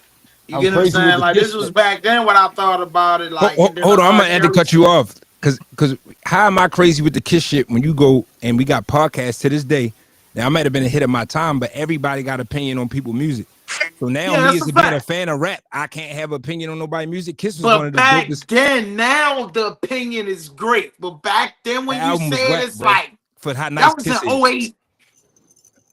08. That was in 08 when you say that. That's like wow. Everybody ain't like the Kiss album. Which one you was talking about? The Kiss of Death? To me, Kiss is a solo of his albums. It ain't him. It's like I'm a fan of music. It's the production. It's the whole projects are not right. That's it. And I think Kiss is nice as a bitch. You know what I'm saying? I'm a fan, and I was disappointed as a fan. That shit was whack. Wild was hard as a bitch. We gonna make it hard as a bitch. It's a classic joints. I felt like he just got pushed around. Maybe. Yeah, it just wasn't my cup of tea. But that wasn't that's why I said it wasn't no disrespect. I was just speaking out loud. That's why the song called Off the Record. Tell your producer with the mic. Oh yeah, your mic out. You low as hell. Neezy. My mic's on. You low as hell. If we, Nah, you was perfect. if we got Neezy, we can't hear him. Oh, there you go. He's sideways though. Why you sideways, Neezy? You might gotta fix your phone. Or I don't know if it's our view. Is he saying something? Say something, Neezy. All right, if he can't hear us to chime in. Whenever you can hear us, Neezy, chime in so we can just keep it pushing with the technical thing. But yeah, Ham, that record, the concept was things that I was talking about with people off the record that I wasn't saying in interviews because it wasn't the cool thing to be outspoken into. Now we got social media, we got all these podcasts. Now everybody got opinion, and it's cool to say things like this. But I was really like that, and we just came up with the concept one day and was like, yo, what if we just really did a song about these conversations and stuff like this that we're having about religion, about what's happening in the world, about everything. Like, what if we just really do it? Because everybody do it. You go to every barbershop, it's arguments, it's everybody got opinion. I just decided to put it on the record. And I was blessed for that to be my most biggest successful record to this day.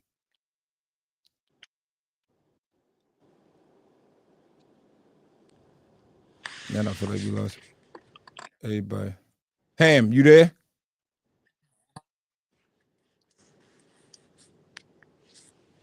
Yo. Trap, can you hear me, yo? All right, I hear Tony. Hey, Larry, you in here? Larry, what up? Yeah, I'm in here. Can you hear me? All right, yeah, to Ham come back. What's up? What's good with you, good brother? I'm good, bro. Good to see everybody in here. Yeah, I appreciate you chiming in. Already. What's good? So we popping. So I give you an introduction. This is my guy, Larry. What up? If you in Baltimore, you already know what up with Larry. So you already know what electric that is. He's definitely been around the culture from everybody to K Swift to Rod Lee to me to Sean Caesar, Unruly to Los. I mean, he's just been putting in for the culture. He's doing a bunch of amazing things right now. So make sure y'all follow it, and Larry could just chop it up with us. And he's definitely been putting on the city and been an icon. So salute, appreciate you coming and celebrating the 20th anniversary with me, my guy. You already and we got know. that Ravens win. Be more. You already know. Yeah. Yes, sir. What's up, everybody? Chilling. What's up? All right, Ham back in here. You back in here, Ham? Yeah, I'm back. I'm back for sure. All right, so Larry, what up, is tuned in with us. What up, Ham? What up, Molly? We got Molly. What up, y'all? All right. Molly and what up, everybody? Okay. What up, Molly? Here. Oh, what's up, family? Chilling. What's up, Molly? Hey, Tony, this is Travis. Travis, this is Tony. You got us. This is the first time talking after you dissed me like that, Molly. Hey, that was the only one that got me. That was funny. We was laughing at that. Hey, Molly. Hey, Molly. Hey, Molly, can you hear me? That be my intro, yo. Yeah, he can hear you. Can you hear me? Oh, yo, yeah. That was a funny one right there, yo. When he said that shit, I looked at Travis like, holy shit. Like, he got us. He got us. I was like, yo, that was really funny. Hey, buddy, that was funny as shit, bro. Oh, it's funny because yo, I really wanted to meet the nigga. What was the nigga like? My leg, homicide. Oh yeah. Oh, he talking about Dollar. Oh, he talking about homicide. He talking about Mo. He talking about Mo. Yo, that was the fun. I was like, yo, he was like, yo, brother. Like, what's this, yo? Yeah, yo, what's good? All love, yo. What's good with y'all, man? Ain't shit chilling. Yeah, I remember that shit. Travis was like, yo, don't even say nothing. It's all good. Fuck it. I was like, oh shit. That was funny as shit. We ain't say shit, Melly. Oh, nah, you know what pulled me up though. My God, who pulled me I up? can't even hear. Yeah. So this was chopping over. So how was the city lit over there, Larry? After the Ravens got this W? I mean, I ain't, I was in the office watching the game. I was trying to get here so I get on this call, but it's lit out there. Plus, Pinky just had the Slutty Vegan opening today, so it's lit. Oh So yeah, I've we been saying that online. That's dope. Congratulations to her. I never met her, but that movement, taking that from Atlanta and getting all these stores. How many locations is it overall? About 6. How About many? 60? At least 6 or 7, Oh, maybe 6 or 8. 7. I'm about to say 6 and 60. 7. Okay. Jesus. Cause she got it like 4 or 5 in Atlanta. I just hosted the joint here.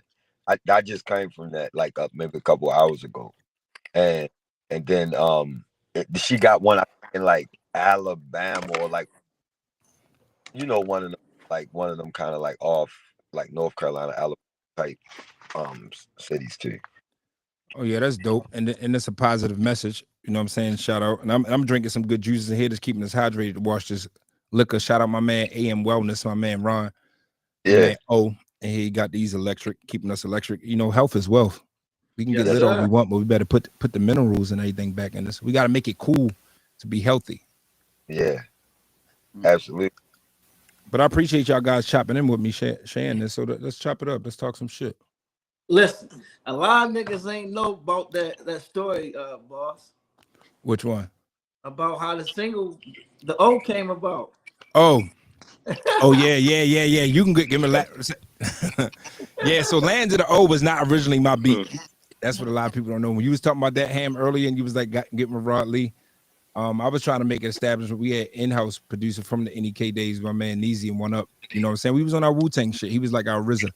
So we was definitely trying to step our sound, but what Rob and the whole Baltimore sound was doing, you couldn't deny it.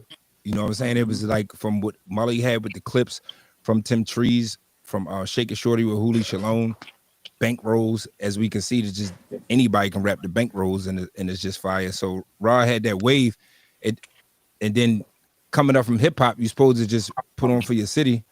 So that electrified. But Larry can tell y'all where I stole the beat from, though. on the story.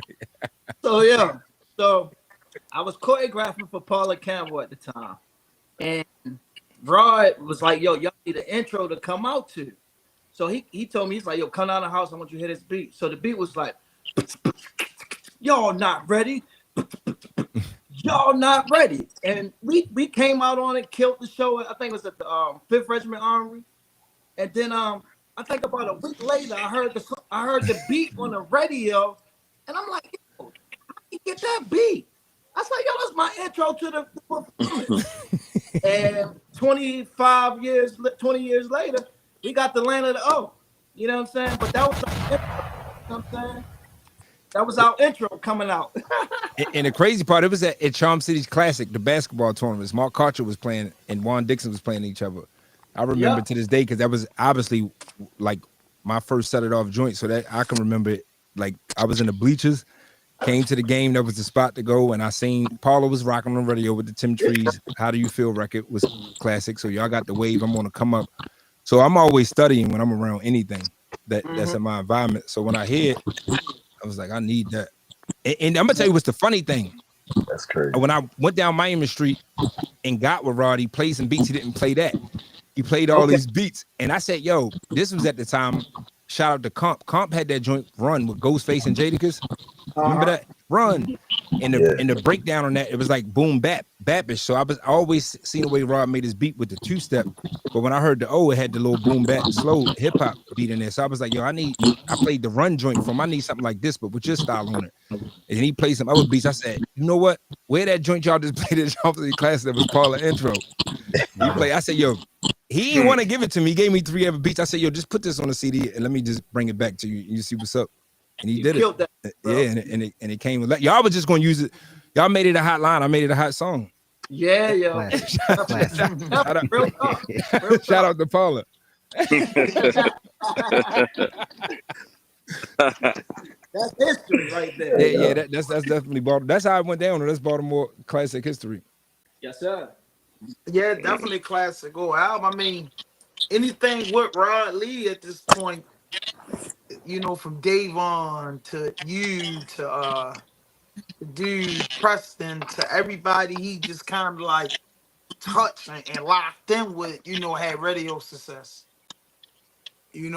Really had real good radio success. You know what I mean? Shout out to that. But see, I want to hear some of them NEK stories though, man. Before Go I ahead and get into dive in it. some of Go ask those. some questions. We just here to talk. The music will speak of itself. Yeah. They can stream the music. What do you want to ask, Sam? You ain't got it's no filter with me. I made off the record, yo. Come on, I put y'all what R. Kelly was doing was fucked up and religion was fake like 20 years ago. You did.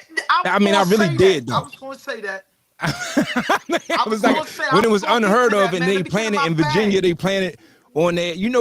They try to. A lot of people don't know. Let me give y'all a story. So that record got censored on purpose. So Lil Mo, they tried to change the hook because they said Suge was not going to clear me using Tupac when I was like in the studio getting blowed. He wasn't going to do that because and I had the Biggie line. I had to change that no matter what. I wouldn't be surprised if they like the label wouldn't even put that out. So I had to edit that.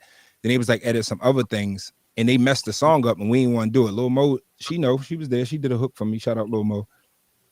And I probably should have put it out anyway, knowing that you could still put out, like, I probably could have leaked the other one to like mixtapes if I knew what I knew now. But I was just so pissed off that they ruined something like that I sold all these records by myself and now I'm behind a machine. And they said no, but they had their reasons though. Right. You know what I'm saying, that I didn't know about. So that I think that's something I could look back and I was like, sometimes you just gotta like follow. You gotta know when to lead, know when to follow. Like long as I would have got the message out in the concept, I would have had power on my mixtapes to leak the original version and probably would have caught what I wanted the message to get it through. Hey, yo, let's talk about them 10,000 CDs that sold in DTLR during that time. You said, what about it? Remember, I can remember you put out a CD and we sold 10,000 copies in DTLR. It's the Law and Order. Yeah, oh right, yeah, it was the first time an artist did that. Yeah. That shit was going crazy. They was selling out running because CDs in the beginning only asked for like 20 copies of in each store. Come on, man. And he was calling that day for more of them to come out. I remember. It was a definitely electrifying thing. Now you said that, shout out to Mark Avery. Mark Avery, right. Yeah. Because he helped make that sure that marketing and promotion was right and funded that whole situation once we got it to another level to put out.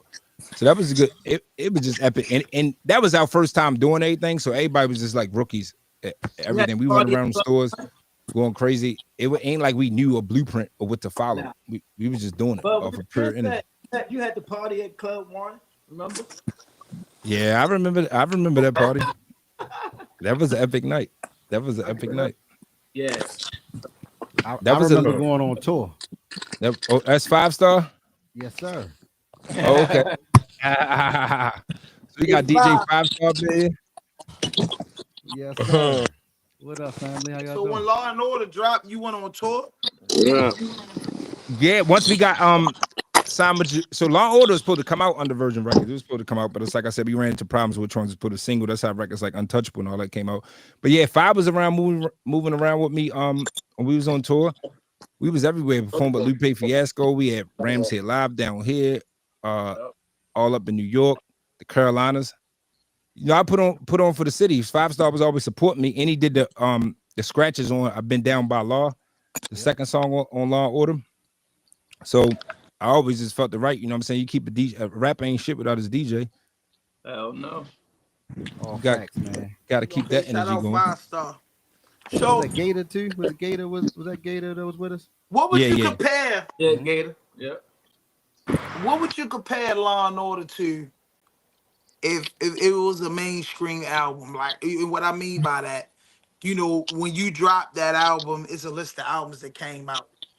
What artists you think that was mainstream that you feel like they dropped the project and Law and Order was better? I'm gonna say Kiss because you said on your record. Well, Kiss, I'm a fan of Kiss, but Kiss don't got a classic album. Does he? All right, so Tell me, y'all hip hop fans, he's a DJ on here. Larry listen to music. Tone on here. You know what though? Do Kiss got a classic album? Nah. At the end of the day, numbers speak for it, right? So all we gotta do is really look at the numbers at the time. What CDs was selling out of DTLR? Remember, the local rappers were killing the mainstream rappers in our region. You get what I'm saying? Mm-hmm. We can look at those numbers and see. You know what I mean? Look back then. That's how I would do it. You know what I mean? I remember getting them phone calls like, you know, the jump off there more than Lil Wayne this week. You know what I mean? That's K Swift. That's K Swift's club music. You feel me? Right. So I think I'm gonna be biased, Ham, if I answer that question. I'm too much of a fan of music to do that. I'm not gonna. But yeah, you're right about the Kiss shit. I don't think we and I love Kiss. Like I ain't even trying to I compare mean, we who all better. do, you know. That's But he my, don't my got a favorite. classic album. I feel But like, you know, his album was, you know, that's just me. You know what I mean? That's just my ear. You know, we nah, all don't have the I same mean, ears. Kiss as a MC is fire. But we talking about albums here, so it's different categories. But Bro, I'm talking about albums, but we not, you know, we ain't gonna do that. You know, we're not gonna do that. We're not gonna do that. Molly, what you think? About Kiss, I think Kiss one of the most consistent. I never heard a whack Kiss verse, and you That's what I'm about to say. you know You never heard a whack verse, but like what What album? album can you Like you know what I mean? remember? That he hit platinum. What album? Like I think the most famous album was the Locks album. That first album, Money, Power, Respects. That was probably like their because the biggest Diddler produced album. it. yeah, I think like an artist like No, we Kiss. are the streets and Money, Power, Respect were definitely two classical group albums that can't be denied. Yeah, Swiss Beats produced that. They had a right. producer. That's what I meant. Everybody laughed Yeah, Yeah, back here because I said the Diddler, and we in the weird times. Maybe the yeah, but they alcohol had got, them two classicals. but the Puffy And without Styles his Gangsta yeah. and the negativity, Gentleman is a dope producer. classic album. Said the Diddler. Yeah, it's I can't. Man, yo, Kiss can do no wrong for me, bro. Like, cause he just when I listen to him, Yep. I listen to him not for if he drop a single or not if he drop. I listen to him for what I know he gonna give me. So Kiss give me exactly what I expect him to give me every time. You feel me? Yep. And just a hot verse, like a hot Yeah, verse. yeah. He got Yep. Yo, money, if he nah, man. yeah, like he Nah, yo, man. Top the, So the five so mixtape. production might be Top five mixtape. fire, might not Top be five fire, but mixtape. um Oh, y'all wasn't down yeah, with the champ is mixtapes. here. You talking about the champ is here? Yeah, you know what I Yeah, mean. yeah. Top, you Top know what I five. mean. Like, come on, man. Like, but that's neither here. There. We on the Boss Man tip though. So, Right. Boss Man, what do you think was some of your biggest shows outside of Baltimore around the time that you know that your first project dropped? Eastern Shore was definitely showing a lot of support.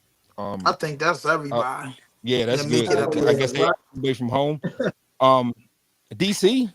I mean, that's how that DC showed a lot of love to me. Like, and it might be, it ain't might be. It's partially because again, I don't know where Neezy went at, but that was my producer at the time. He's from DC, so No, I dope. guess that's a cheat code that I could slide into other places. I knew the underground world of DC as well as Right. the artists, so I was able to do things like shout out Raheem Devon. He embraced me, hopped on records for me, always embraced me. They'd take me to clubs and move around. DJ Alizé, DJ Gemini, Quick was up there, so I was able to move through DC freely Mm-hmm.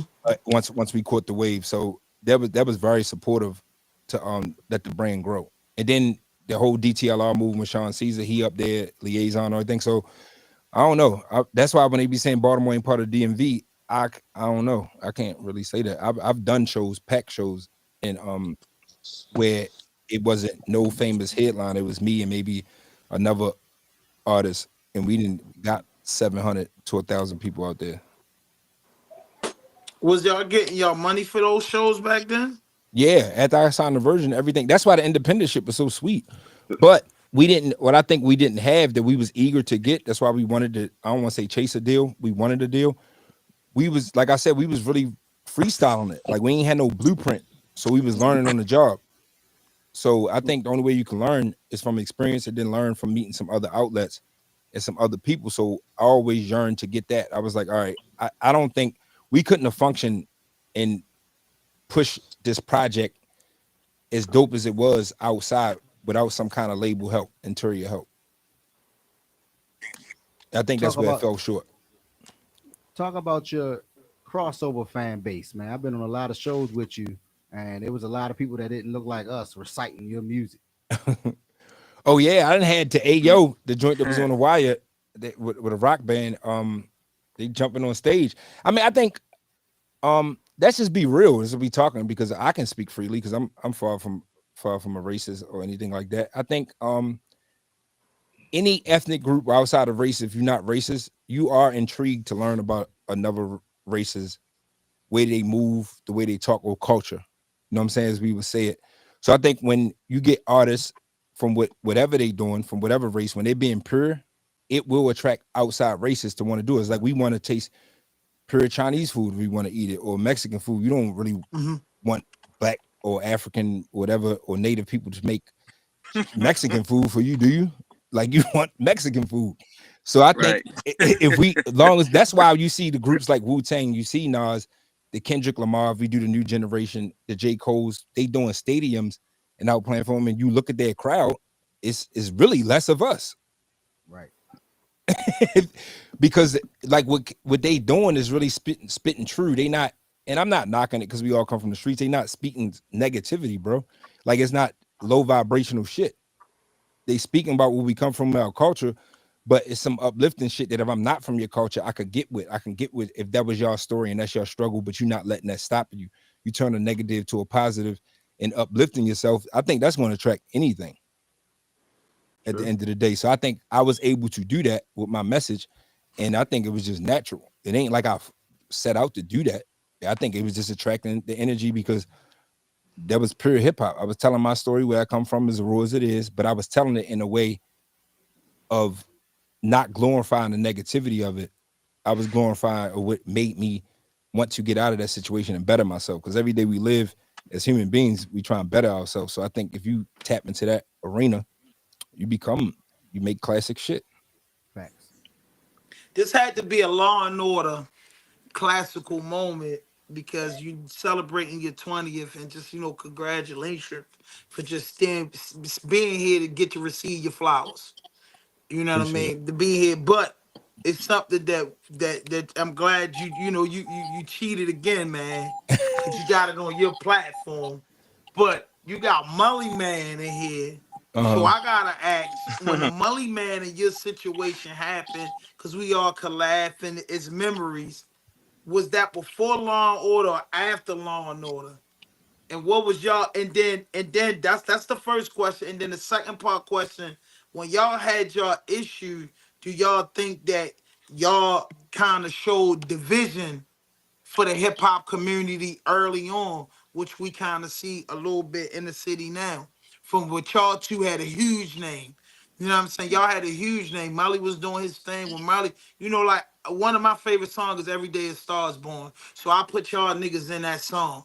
So when Melly had it, nigga couldn't touch him. When Boss had it, certain niggas had it, couldn't touch it, and then y'all was bumping heads. So back then we didn't see what we would get now. We didn't get back then.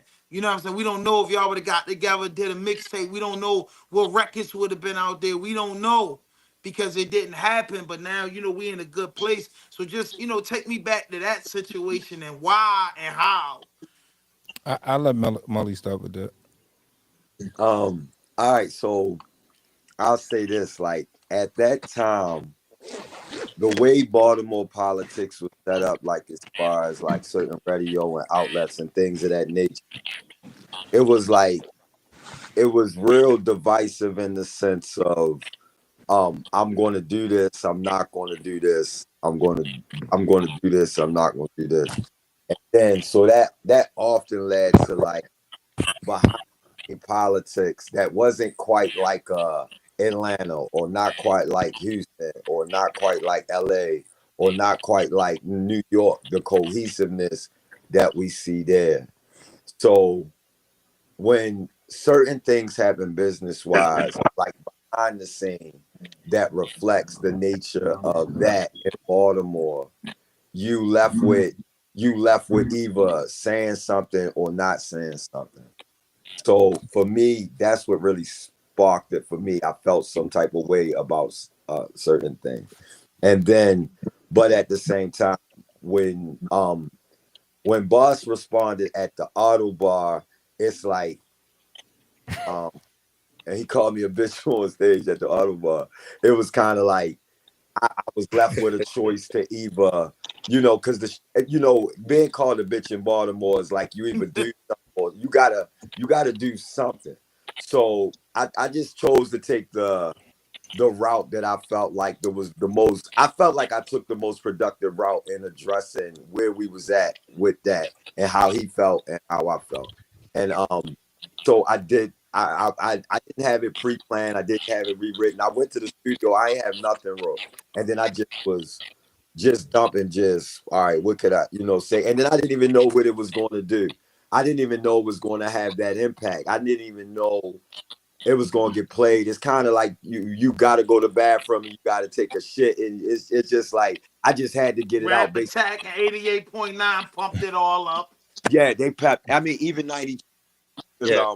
honestly, Jay Claxton, he played it when Victor Starr, they called Boss while I was in there. It was crazy. As hard as it is to get a song played, the way they was able to put that song on the same way I brought it was different.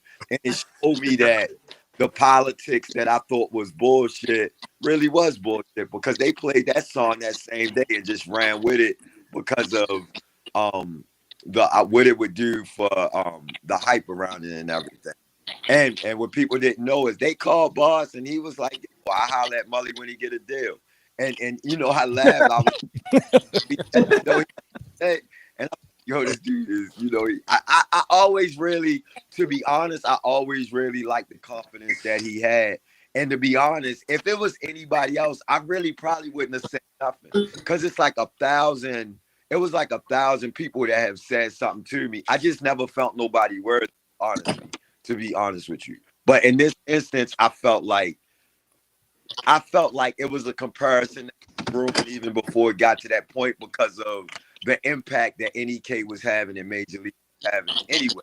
So, but a year before that, it was people was making the comparisons anyway. You hearing it, people throwing shit in the game, Rumorville, saying certain things, but as far as their movement and everything, I always fuck with it. So when it came to that point, I um I did what I thought was what people know back then is that, and this is real shit. Like when I made a rap, I felt like making a rap was taking it in the direction that I wanted it to go versus in Baltimore how things normally go.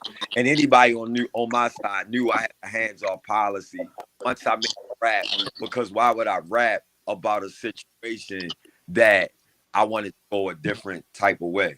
And if anybody called and asked, oh, when it came to that. Now, the only thing that did hit me hard is when one time I seen him out in Houston. And I remember seeing him in Houston, and we wasn't like on terms to speak and build. But out in Houston, Paul Wall, all them, I think it was maybe like 2006 or something like that. That was the one time I felt like, damn, I wish we was at least, even with the back and forth, was on the same page enough, like Houston artists and stuff like that, to leverage it for ourselves and for the city a little better. You know what I'm saying? So in that light, I thought that could have been handled a little different. But the other things, as far as addressing certain things, I don't know. I just felt like on my end, I was always just being sincere to how I felt. The same people I say he was being sincere off the record. I was just being sincere on how I felt. But at the same time, unlike other beefs here where people have actually died, you know what I'm saying? I never had a malicious intent for like something like that. I mean, that's well spoken. Boss, what's your take on it? My point of view, I was surprised in the beginning because, like how Molly said, we would see each other down the Paradox support. It was never no issue. I ain't had no I can't hear. knowledge of anything that could be happening behind the scenes at a radio station as far as another artist getting played with music. They never had a conversation from my team. Nobody never talked to me except for when the disc record could have got played, and I told people to play it. Because they came to me before on a mixtape on like DJ Radio, and then I called before I responded. And I'm cool with competition and just like the speaker, we just speaking real because we all are like we in this for that. You know what I'm saying? When I'm rapping, yeah, I don't even really be caring about another rapper when I rap, but if it's that, I want to smoke. But I was checking because I was confused, like we never had no issue. So when I called him, he was saying what's going on behind the scenes is that, and then I got the Charm City's King name and stamp. And I'm not going to explain myself to another man unless you my man and you feel the type of way. That's just me.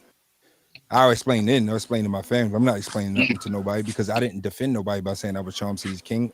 That's just how I felt. We came from Northeast Kings. I feel like I'm a king. And in it's competitiveness until somebody could do something better, then we could talk about that. Well, that's going to be the fans that figured it out. It's not nothing personal. I'm not blocking nobody that's doing nothing in the city. So the movement that we got past that, I wasn't going to respond. And I did reach out to his people, Charm City C, and a couple people that was like, come to the show. I threw a show at that I got signed for my DJ Envy, the Warning mixtape, and I was going to squash the beef. Well, Mully didn't show up, and I'm finding out. I'm looking back to the motion. I'm checking with people behind stage, like, is he coming? He ain't coming. And then another thing that was negative energy. Skinny Suge was doing that weak ass bully shit with that Stop Stitching DVD going around. He tried some shit on stage with my cameraman. My cameraman ended up swinging on him. So I was kind of turned up in a negative way. So when I'm saying the city ain't unifying, I'm just like, fuck it, Mully man, a bitch for not showing up. It was just me speaking at that moment of hip hop and the energy. We talked about that and laughed. It probably wasn't the most thing to do, but at the time, that's what I felt because I was trying to unify shit. So after that goes off. He had to respond from that. I never blocked it because shit was just getting out of hand. So I was like, let's just go to war on the rap shit. It never got outside of that with me and him. Not to speak of it because this person's deceased, but Vicious V tried some shit. So things, it was calls happened to happen. That shit was about to escalate in a whole nother direction. Me and Molly had a talk in the back of 92Q and we squashed it after this pork chop retirement shit. We did a freestyle. I ran up. I was at the movies, him and Verb, and they diss me. I'm at the movies. I leave the movies with my baby mother, go straight up to the radio station. I got walk past like 30 niggas, me and D.O. I go straight to the booth and I just start spitting dissing because like this is my life at the end of the day. This is my legacy. So I'm defending that. So I can get competitive. And at the end of the day, I think it was dope though, because it didn't go nowhere else. I think both the artists was in the right space, but everybody instigating it, just like all the shit that you see happen with these artists. I don't think nobody that take their artistry serious will let a rap beef turn to some street shit. I think it's everybody else. I think we done seen that. Like when you see the real artists that's in hip hop, that's hip hop fans, Nas and Jay-Z do it. We can go to the list, Kumo, whoever did it. I think the only thing we get misconstrued is Tupac and Biggie, but that shit wasn't no rap shit. That's when niggas don't understand. That wasn't because somebody was saying they hotter than somebody else and I want to take over the city. That was the That government. shit was some street shit. And then the government got on and turned to West Coast shit. So I think even not to go from that, I got calls when me and Wale shit was getting out of hand. It was niggas telling me when he came to perform to go do that, he called in the radio. He ain't want to talk or hung up. Niggas telling me, I said, I'm not doing that. I'm not, because if a nigga come to my show and we got a beef, I know everybody on guard that's protecting me and protecting my life. We on a whole nother energy if you pull up to me in my circle. So me and Mully shit never got to that. That's why we could be here. And it was good for the city, and it was good competition at the end of the day. Shout out to Marcy for bringing y'all together too on that cover. Oh yeah. You know, 100%. Yeah, it's fly. But that's I think that's all that is at the end of the day. That's gonna happen. I think that's part of. I think that's good energy if you can keep it on wax. Keep it hip hop, and if you know diss the shit out of each other to make some more money off of it. Me and Molly did shows after that, records after that. We got a record on the Reloaded joint. Y'all can cop, and then it ain't nothing. It's gonna happen with everybody if you competitive. But the real recognize real what you in it for. Yeah, but Buddy got the short man complex. You know, they belly was some smoke, but you was out of order for that. That man, you started that, boss man. I didn't start that shit. I ain't start no name. Can't no rapper in this world say I started a rap beef with him. Except for Jadakiss, and I don't even. Jokes, I can't hear let him do that. Jokes. You I feel hear me? you now. They instigated it, bro. That's what happens. It was good for the culture. Yeah, I mean, shit. The shit been happening since rap existed. That's always gonna happen like that. Everybody got beef like that. It was a good lyrical exercise and the go. And then what was dope that made me go in the studio is that but I thought it was dead. But then he got Play the Ghost. record with you and Melly, He got boss Ghostface to man. do it. Oh yeah, let's go into that. So we got a new joint off Reloaded. We could take a break and go into that. You're right. Y'all can stream it on bossmanandgod.com. Buy the art from the artist. We're gonna go into this record with me and Mully. And shout out my man Chief from Rough Ends. He on this joint. Giving y'all some electricity. Hold on real quick. That's the wrong joint. See, I told you our phones be listen to us. I said Eastern Shore and they play Blonde Blonde. Shout out my man Hot Safine here, wherever you at in the world. He was on that joint. He was from Eastern Shore. We tore the shows up and did that back and that. But it's the joint with the game been missing. Produced by these drums. Featuring Rough Ends, my guy Chi, and my guy Mully, man. We hear this electric. Hip hop lives forever. Let's bring back what y'all been missing. I don't fall for my position, throwing shots opposition.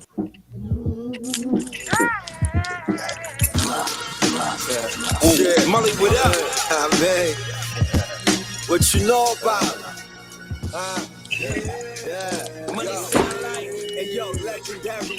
Lives forever and my age is infinity. Basically forever you'll remember me. Why is that? Cause I rep the home of the realest. This the land that I own, baby apes and gorillas. Some scramble cook and snap. My bank rolls to the ceiling. I'm a shiner, my diamonds two-stepping in the mirror. American gangster millions. Mother Williams, the lost episodes of The Wire, the rap villains. Or the heroes, depending on who you ask. We giving them Cape Fear, Robert De Niro. Hey yo, life is a gamble, we playing CeeLo. The ghost of dead president speak to me, counting C-notes. Raw so live, I should start my own casino. He must got a horseshoe, cause winning all that he know. And I want all the smoke from nicotine to pre-roll. Go and act a fool, shoot this bitch up like a B-roll. My whole life's a movie, Tarantino. They can treat me like a regular nigga. The Django, they getting cash in my land, dummies the same old. This the city of gods, where we bless you with a halo. Let's bring back what y'all been missing. I don't fall for my position, throwing shots opposition. I stay moving from a distance. I come through with no resistance as I build on my existence. Whole life's a movie, Tarantino. They can treat me like a regular nigga. The Django, they getting cash in my land, dummies the same way. Shots opposition. I stay moving from a distance. I come through with no resistance as I build on my existence. Look, I got it out the mud, give me my respect. Ain't no excuses, I walk with a tech. Top rank, I'm hitting harder than tank. Big money in the bank, record block on your projects. Big Bipper cook the beat up like I'm Pyrex. Bet on myself, use my ops as a side. When my city needed hope, you know the boss may supply. Run it up like Lamar and the guard ain't getting tired yet. Big trust, you gotta trust the process. Cal Ripken and Eddie, they not ready. The love children of Cab Calloway and Billie Holiday. You gon' learn it. Let's bring back what y'all been missing. I don't fall for my position, throwing shots opposition. I stay moving from a distance. I come through with no resistance as I build on my existence. Let's bring back what y'all been missing. I don't fall for my position, throwing shots opposition. I stay moving from a distance. I come through with no resistance as I build on my existence.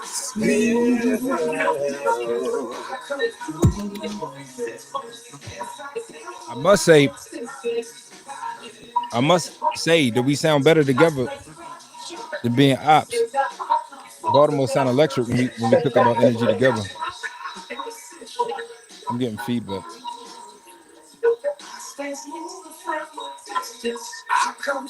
Oh, is it still playing on my end?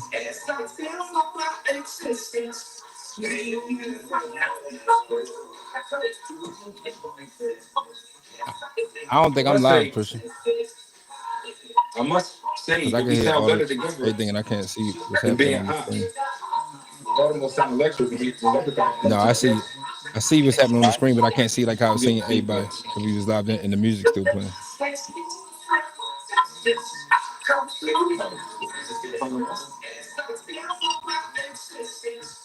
Somebody got turned the stream down. If y'all got it live, somebody got the stream live and it got us like delayed in the studio.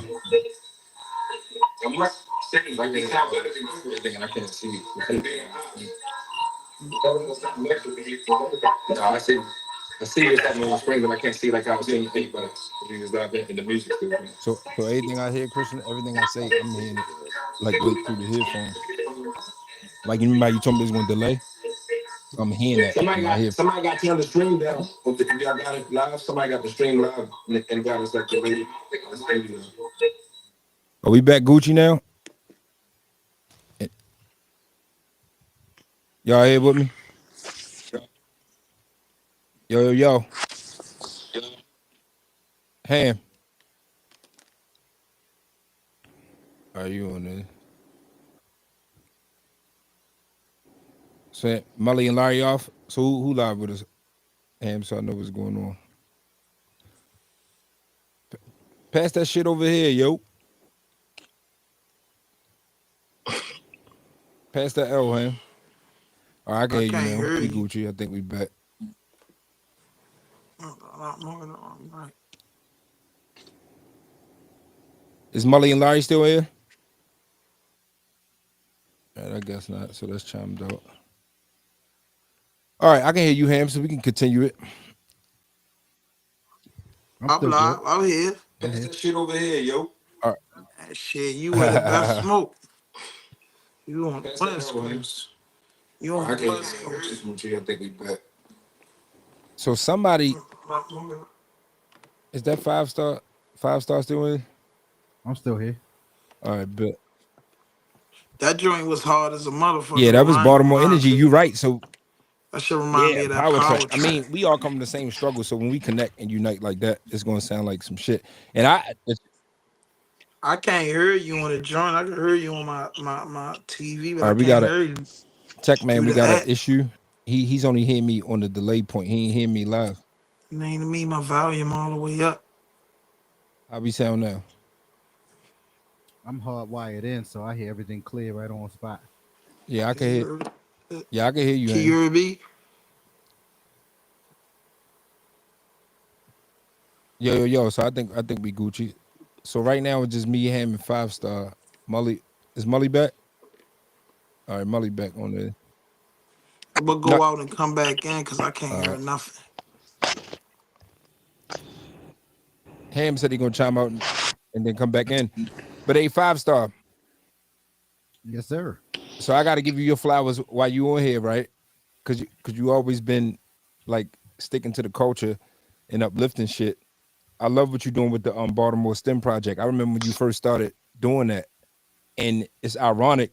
It took for me to leave the city and then having my team around me for me to tap into that. What I'm doing with this Lyrics Matter School thing, what I'm doing, it's definitely electrifying and reliving you watching these kids and teaching them a dope process of stuff that we ain't have when we was growing up. So elaborate on that. What you doing with that? I definitely want to share that with people because that's definitely inspiring to me. Yeah, I appreciate that, bro. And actually, remember this record? It's your man DJ 5-star the General. Oh yeah, that's another one. They say be It more ain't no. careful. That's when Be we first more squashed the this, beef. Be That's more first that. supposed to be. But I'm about Yeah. to be more STEM. And I said it right there. I want you to be more But I'm STEM. about to be more Yeah. STEM. Uh-huh. You watch the movement. We teaching for I saw somebody put it in the comments. I said, let me pull that record up. so long. All right, But that it's was a classic. movement right now. I like to say, You're welcome. Hey. You heard. Man, y'all did that. And that third verse when y'all going back and forth. Oh yeah, that was right when, then we did the show after that. That was, I mean, like I said, not to elaborate, it's in our past. It was a good thing. It didn't spiral to nothing else. All from our art form, both our energies were supportive to each other. We respected each other craft and what it was doing. It was just what happens growing up. I mean, we from Baltimore, man. That shit a war zone. I gotta play it. I gotta play that one part. All right, play the last verse. Thriller and Manila, man. Nothing could be bigger, man. Highly anticipated like Nas and the Jigger, man. Blowing perk, killer cam, ice cool, still a fan, boss man, Mully, King Kong, Godzilla, damn. Did you hear what he said, man? Mully, man, boss man, kryptonite, Superman. Damn, I would let this shit breathe, man, boss man, as my pump suffocate, boo, man. You know I keep it true, man. ML, you man, feeling brand new, man. Any K all day long, money hallway. You already know, boss man, with the song say. Hey. Man, y'all did that. Man, that was Yeah, that was hard. monumental. Yeah, that was hard. All, So all, just give all that after the night, the whole catalog will be on bossmanandgod.com. Anything y'all want to be missing, we can chime Yep. onto that. Make sure y'all go tap in. They Make was sure y'all classic go tap moments. in. When y'all gonna do a whole project together? Y'all niggas, you know what I mean? Older artists got a lot of work to do, man. Y'all playing, man. Like, you know what I'm saying? Like, older, I feel like the connection would just be cool. You know what I'm saying? It ain't, you know what I'm saying? It's like, scotch is not for everybody. Neither is tequila. Right. You know what I mean? Some people like whiskey. So it's like, just because all that's on the shelf doesn't mean it's not going to sell. Just because everybody on a Don Julio, I don't drink it. Right. So if it's not but Don Julio in there, you just lost $1. You get what I'm saying? So it's just people that don't consume what's going on and is waiting. Is like you know, y'all left a lot of people hurt. And I said that I wanted to do before the end of the year is gonna be my message to the hip hop community. I want to put out like sort of like a little speech because it's like, yo, these younger cats is out here doing it from your YG Tex to your the Nords to your BC Tays and your NSG Chaz. It's nothing but Melly Mans, you know, Caddy the Don, Boss Mans, and Looses just in their way in their time. So it's like, damn, what about everybody that listen to that Melly Man music or that Los music or that Boss Man music? Is like, damn, it's like, yo, you want my old shit, go listen to my old shit. You get what I'm saying, nigga? Fuck Niggas you. want my old shit, but cop my old albums. Yeah, you know what I'm Old, saying? It's like, yo, old said it nah, best. man. It's like, yo, more hip hop videos, more classic videos, more collaborating. It's like some dudes gotta, you know, dust off their microphones and get back in the mix because there's a fan base for that. You know what I'm saying? Certain artists can't perform at Artscape, but y'all niggas can. You know what I'm saying? Certain artists can't, you know, Afran don't want that there because of the younger crowd, but it's still like, you know what I'm saying? Imagine records with these younger guys. Some of these niggas is lyricists. You get what I'm saying? Real talk. Some of these niggas is lyricists. You get what I'm saying? Like that you doing a reloaded to Law and Order. You know what I mean? I just want to see a classical mixtape, bro. I would like to see the NEK, Melly Man. I would like to see Scar. I just like to see dudes, you know what I mean? Come on out, man, for a whole Thanksgiving Day football game. Y'all Why scared? not? Ain't You know what I nobody. mean? Come We on, gotta take. man. We gotta take advantage of because everybody living in different places. I think we just gotta take advantage of the internet and just trade some verses. You Just keep it hip damn hop and right. do it for the culture. Throw it And up. I've been telling you this, boss, man. And I'm gonna be 100 right now because it ain't no hate in my blood. Man, you look good on the couch talking this. You get what I'm saying? This might make sense because I want y'all to know this too. If y'all not gonna rap and I rap, I didn't make it. You get what I'm saying? You know what I mean? I was you know on the bench. So I look at it like, damn, if you really love this shit for even younger rappers, Casanet bigger than the hottest rappers. You know what I'm saying? Casanet bigger than Lil Durk. And motherfuckers, my hand, what you talking about? Shit. Oh Money no, wise, the culture. popularity wise. So You get what I'm saying? no, the culture lives in you forever if it's really in you. You know what So I'm that's why I saying? say, yo, more y'all gotta do content creation. You know what I mean? Nobody know your music or nobody know your history unless you create a platform to tell it. You get what I'm saying? You You been know what I getting mean? at Or me, but I'm on a ham, and the best thing I can say when you not to drag this to be real. I don't want to let nobody to follow me or what I'm standing. When I do it at the time and where I feel it. So it's like me going to another place, taking my talents to South Beach. no, nah, no, I don't even think no, you be no, taking your no, I'm joking though, but on some real shit, going to LA and then being a Baltimore person, seeing their struggles, and I'm going to these schools with this lyrics matter movement in the schools, and then seeing how I'm from another coast and I have effect on these kids, and then talking to them about that, it's like inspire me that you know your gift and your message can just travel outside. It's like I always loved Baltimore, and when I say that's what made me, and I rep it to the fullest, but it's growing just as life. My message got to grow, and I think I I can't do what Baltimore needs. That's for the Techs and them. They got it. Like that's a whole different world right now. So Nah, what I say, I ain't mean to cut you off. What so I I'm say, doing it. No, I'm saying if that's my yeah, way of doing my podcasting is doing a Lyrics Matter School, teaching with these hip hop like people not like just to be real. I did make that classic album. I decided to celebrate it and give myself the flowers to put in the platform to get this right. history out there. And that's what I'm teaching because information is key. Imagine if we was growing up, somebody was really giving us the game besides just listening to it on the CD. So now that we can all speak from anywhere in the world and do that, that's my due diligence to Baltimore to carry on tradition, rep the sound everywhere I go, rep the brand, and teach it from that way. But we might can pop something up on the podcast tip. But I Yeah. ain't even talking about the podcasting. I'm just talking about what the powerful thing you doing going to these schools out LA. Who a guy from Baltimore, from Northeast Baltimore in LA, teaching lyrics and teaching and helping these kids. It's a wonderful thing. And what I'm saying is, I know you do it. They know you do it. But just imagine if it was a series of you doing it. So now there's Right. motivation back home for your age group, dudes younger or older. Like, damn, boss man, still moving. Damn, while LA teaching niggas. Like, damn, bro, you ain't got to just be here to be doing what you got to do. So that's why I'm saying is like, our life is a documentary because your grandfather, your uncle, even your homeboy that you lost in the 90s, what do you got of them but a memory? What I'm Right. saying is, I know this for 500 plus episodes. If I never get a dollar, right? I never get a dollar out of this fucking podcast. I've made thousands of dollars, but if I don't get where I want to get at for the rest of my daughter life and her kids life, they will always be able to see pop because that's what content creation allowed, because the world went to its televised. We walk around with a phone that does everything that your TV, your remote control you do in the living room. You know what I mean? You can watch a movie in your car, you can watch a movie in your airplane. Watching a movie was on a DVD player in your living room or your bedroom. So what I'm saying is, when you create content, YouTube gonna be living longer than us. You understand what I'm 1,000%. saying? YouTube gonna be living longer than us. YouTube gonna be here in year 3000. We won't, but our content will. And the music will be like going to go find an old record in an old house in the basement, a house that niggas say is from a house from 2000 or some shit, man. Fuck, man, I Right. found some fucking what is this?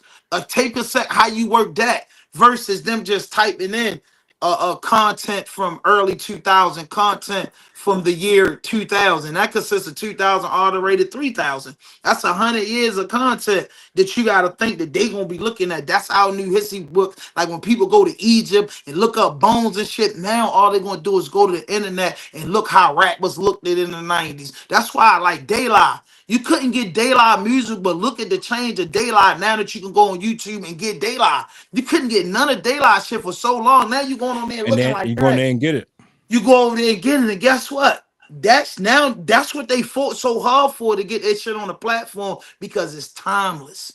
Look at DJs now. He can vouch for that. DJs are making content just Oh standing no, up I there see it. mixing. And it just been mixed. It's going back to the art. Like and to say that's why I made sure like my whole platform is based off my legacy first, my past work, to get it off a CD, to get it bossmanandgod.com. You can log on, you can get everything from the NEK that we talking about. If you didn't know that, if you didn't know that we was rapping the club music before it was cool, before Sticky It Gets by Drake, to know it was somebody from your city doing that. Well, shout out Black Star, K Swift, RP, that was doing that. You can get all that on bossmanandgod.com. I think that is true. And just tapping into that energy in things that you're doing. I'm gonna give you your flowers of even doing that. Reminds me of what 88.9 would do, reminds me of what Rap Attack would do, reminds me of what DNA would do in the culture, reminds me of what we would do when we would just do our own mixtapes before it was cool. That 50 and them was doing it. It wasn't no DJ to get out there. And look what that birth that got me record deals. If the record deals just stopped there, that was just cool. There was moments that happened. Now everybody can be their independence and let it see and let the legacy live forever. I mean, a wise person on my team told me it's legacy artists only. So we gotta put this content out and just keep pushing. Yeah. So I'm with you, Ham. I'm gonna Yeah, tap I'm into with this that. shit. We I gotta get to love some film. content, bro. is the future. And Rod Though podcast, and I said this before, but a lot of y'all older guys can understand that when I created Rod Though podcast, all I did, man, with all due respect and much love from the bottom of my heart, all I did was say, let me put 88.9 on YouTube.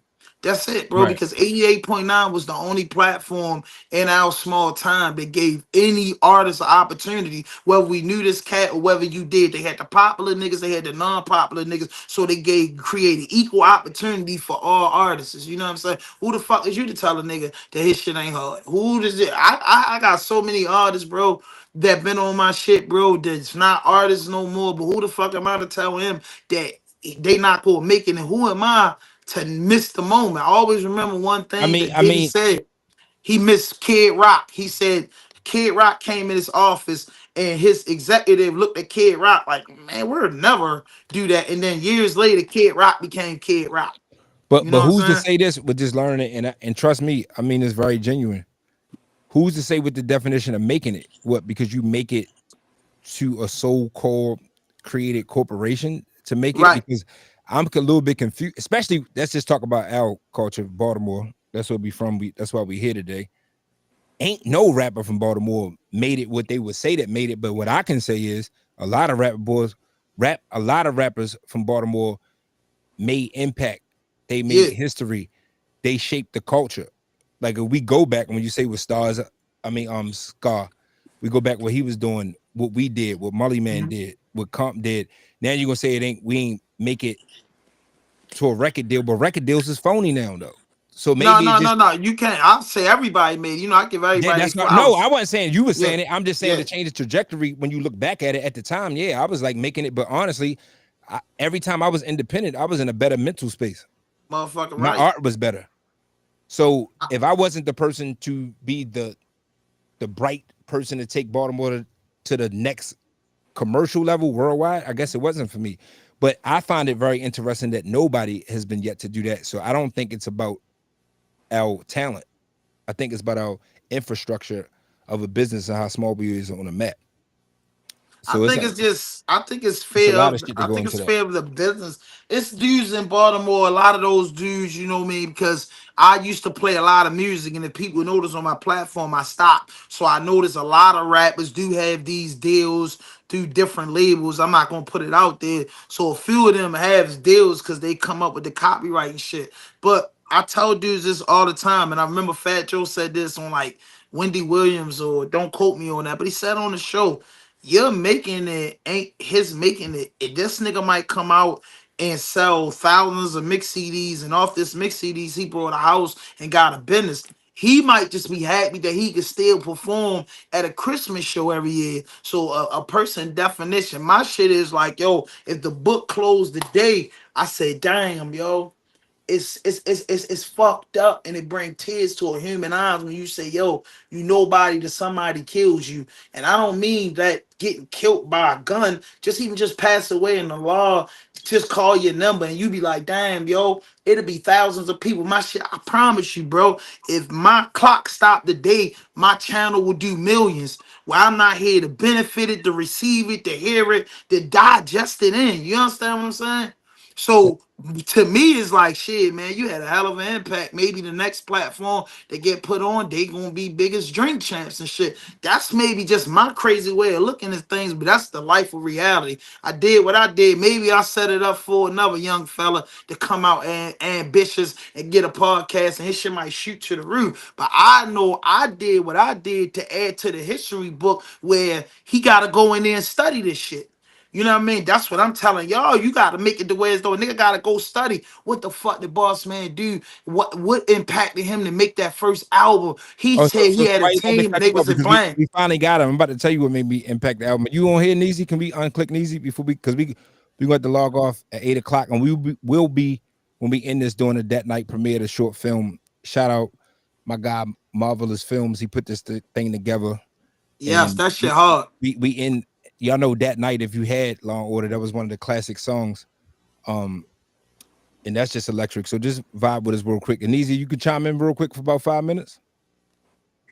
Man, you would start off with the Yeah. that night joint. That had to be one of your shiniest moments on Law and Order.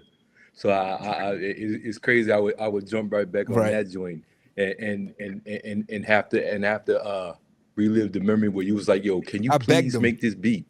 Please, I want to use this joint right now, and it was the Usher jump that was at the time, and I was like, bro, that shit, I don't really want to sample no other nigga shit, bro. It's like why are we doing this? And he was like, yo, just trust me, bro. Trust me, this shit gonna be cranking. And yeah, the joint came out tough. Yeah, that came out classic. That's what made me 20 years later to shoot a movie off of it, because it was the last song on the album. So people, when you working on that last song, I was watching Jay-Z joint. He did PSA to allow me to introduce myself. My name is Hove. Right before they sent the shit off the mess, and he held everybody up from his team to put it off. And if we listen to the Black Album, that's the hardest joint on that motherfucker. One Yes, of the it hardest is. joint. Yeah. You know what I'm saying? So artists be knowing when they want to put their art out, like, all right, I need this one joint. So I appreciate you listening to me for that. And I knew that was gonna be crazy. Nah, I mean, and it was so many moments from Law and Order. Like I've been on off and on the call for the whole joint. And there was so many times that I was trying to let everybody else rap, but it was so many moments that I wanted to jump in and say something, like the off the record moment. You know what I'm saying, from like from the time that you wrote the joint, the first verse in the Yeah, car, yeah, the range. He took and me, he and went and got the yeah, range wash. So yo, and Ham, I was like, yo, bro, don't leave the car, don't leave. Like you're gonna write this whole mhm. entire verse right in this car, because he was on fire, and I was so scared to not let the moment go. So I was like, no, you got to write this whole verse right now, and I need to hear it like every 4 bars. It's like I need to hear it every 4 bars so I can know that it don't leave the zone that you in. And it would, and even with that, like I'm from right outside of DC, so and Baltimore and DC always had their Hmm. thing. You know what I'm saying? It was like cousins that don't really like each other but Right. love each other though. And but they played off the record on WKYS. That's a DC station. And I don't remember who was on the air at the time, but you know what I'm saying? This ain't like, it was a complete surprise to me. And the record's 5 minutes long. So the jump comes on, and I'm like, yo, I know they ain't about to play off the record. So the nigga play off the record, and then he bring the shit back. He stopped the record like halfway through and be like, yo, this is the craziest record I've ever heard, and plays the motherfucker all over again from the beginning. So this, like, Mully has said it earlier. He was like, yo, one of the moments where like the radio politics is Hmm. bullshit. Like, you knew, like, when somebody get it in their spirit to like play a record and really want to rock with it, they absolutely can. But it was like a magic moment. It was a lot of those from Law and Order, bro. A whole lot of moments from that joint. it's That's classic. beautiful, man. Yeah. That's beautiful, Hey, man. That's hey, that's yo, I can beautiful. hear y'all again too. That's All right. beautiful, man. That's beautiful. Mully What was what up? good. What's up, broski? Ain't much, ain't Yeah, I much. don't know what I missed. I don't know if Boss Man was talking shit about me and cut me off though. No, I wasn't talking shit about you. No, I love you, bro. I'm just I fucking love you with too, you. G. Yeah. But No, But we yo, Molly, I played the record y'all, too. you know what I played record I I'm gonna be like? more. I ain't hear y'all say yet. I used to like that record. I did it for real. Yeah, a lot of people love that record. That was special. He Yo, got a that's story. that's He got to tell another you a story special about that, because moment. that's the first time he told me some shit and just lock in. You got to tell him that. I remember that to this day. Well, but which part of it though? Because so the record, like, so I'm gonna take y'all all the way back to the beginning of that record. I found the sample, and I called this nigga boss. I was like, bro, so I'm just playing the record like straight off the vinyl. I'm like, yo, listen to this joint, like this joint is about to be crazy. So he was like, yeah, I think I got something. Um, and this the first time, one of the first times he get to really rapping about his family. You know what I'm saying, about his mom, sister, and all of that. And I was like, yeah, that shit magic come to the house. So that's at the time I had the studio at the house. So he drives it now. You remember, it's a long, that Yeah, drive long as fuck. that Like, you 295 know what I'm saying? drive. Like this drive. Yeah, Yeah. So we get over it, and it's like, all right, you ready? So he comes in the booth, and I turn the beat on. You know what I'm saying? And it's two things about that record. So first of all, the record, we never could figure out the hook. right. Like, we didn't have shit. Like, the record never had the hook that it has that y'all hear now. Like, it wasn't like that at first. It's like we was stuck. Like, we was like, yo, like every hook that that he tried to write respectfully just wasn't right. So I was like, yo, that ain't it. That ain't it. So we wound up just being like, well, fuck it. Well, let's just keep the singing shit in there. So we kept that. So anyway, he starts his verse. So this nigga says maybe 2 words. I remember cold winters, like, and I was like, I stopped it. I was like, yo, stop. I was like, yo, whatever you're doing, look down at your feet, look back up at the mic, do not Stay move. right there. Like, That's don't exactly what he move said. from Don't do nothing. from the space that you in. Do not move, because this is about to be a golden record. Like, this is about to be the best record of the album. And that was like, it was just a lot of moments like that. It was like, if you looking back on it now, you could sort of see, yeah, that, not to pat ourselves on the back too much, but there was a lot of moments that let you know that this whole project was about to be special. You know what I'm saying? From how O came out to Off the Record to I Did It to the That Night record. It's like, there's a lot of magic moments on that album. Yeah. Man, hey, can I say something real quick? I want to say, I caught when y'all was talking about the timing of things, right? We all know that beyond this three-dimensional realm, that time is an illusion. You know what I mean? But knowing that, the overstanding of that can allow you to come back in this matrix and kind of leverage time a little bit differently. When I believe right now everything is at its appointed time. Like discernment told me this last time. The reason I'm back in Baltimore is I felt something different after being away 15 years that brought me back, that there's a timing for something that's going to be a major shift as far as our culture now. There's an energy around it that's so undeniable that politics, nothing can stop it right now. It's so powerful and undeniable and perfect timing that athletically, musically, and in my head, it's like I can feel it. You got to think, I've been a vegan for 10 years. My gut is on point. My mind is on point. My whole being is on point with truth. And I feel like right now, boss, like we in a similar space of kind of like player coach, where we can help people, artists develop, teach. The industry that everybody was looking for is going to come through those that was denied, so-called. Those are the ones that are qualified now. Now we're the qualified guys. Now the mayor is a fan of our music. That we got a mayor that's a fan of our music. We got a governor. The mayor was a DJ though. That's what I'm saying. Yeah, and I shout think out. he went to Mervo. Yeah, shout out to that. Like, shout out to Brandon. I had to drag my nuts a little bit. Shout out for let me be the first rapper to get my street name. Shout out to Brandon for that. Salute. Yeah. It's making the classic footage. But that's what we supposed to do though. Yeah. If you want to know the truth, that's putting the politics back in our own hands. And I think what's happened while Baltimore, we a small city, we got our own culture, we got our own music. When we know politics, we can vote, we can go all the way with that. Believing in ourselves, because this is our life. No government, no president that could teach you how to live your life. I think that's important that we stick together and uplift that, so the next person could know that they got something that they could succeed past. So all that is dope. Like I'm saying it, and if you always been somebody that's been supporting the culture and been diving into it, if that's what you feel you're calling, doing it, you got to do that and stand on that. That Rich did say that, and I ain't saying that because he on here. Yeah. When they say Neezy to got me, what you call it? When my parents was locked up, the things he would tell me, well, we connected on the music industry. I never knew him from nowhere else. We only connected on the music vibe, but the shit he was instilling in me as a young man was that to stand on my beliefs and stuff like that and embody that. He would beef all the time. That's why we was putting out records and Virgin, no disrespect, saying fuck JD and just doing shit. We was rebels. We was crazy. Like if it was a documentary just how we was crying and shit up there, y'all be like, they from Baltimore. Yeah. Yeah. Yeah. but it happens. But due to the times, it always comes to the end. But everybody came here, it's a lecture. We gonna get it past this point. This was just to start off.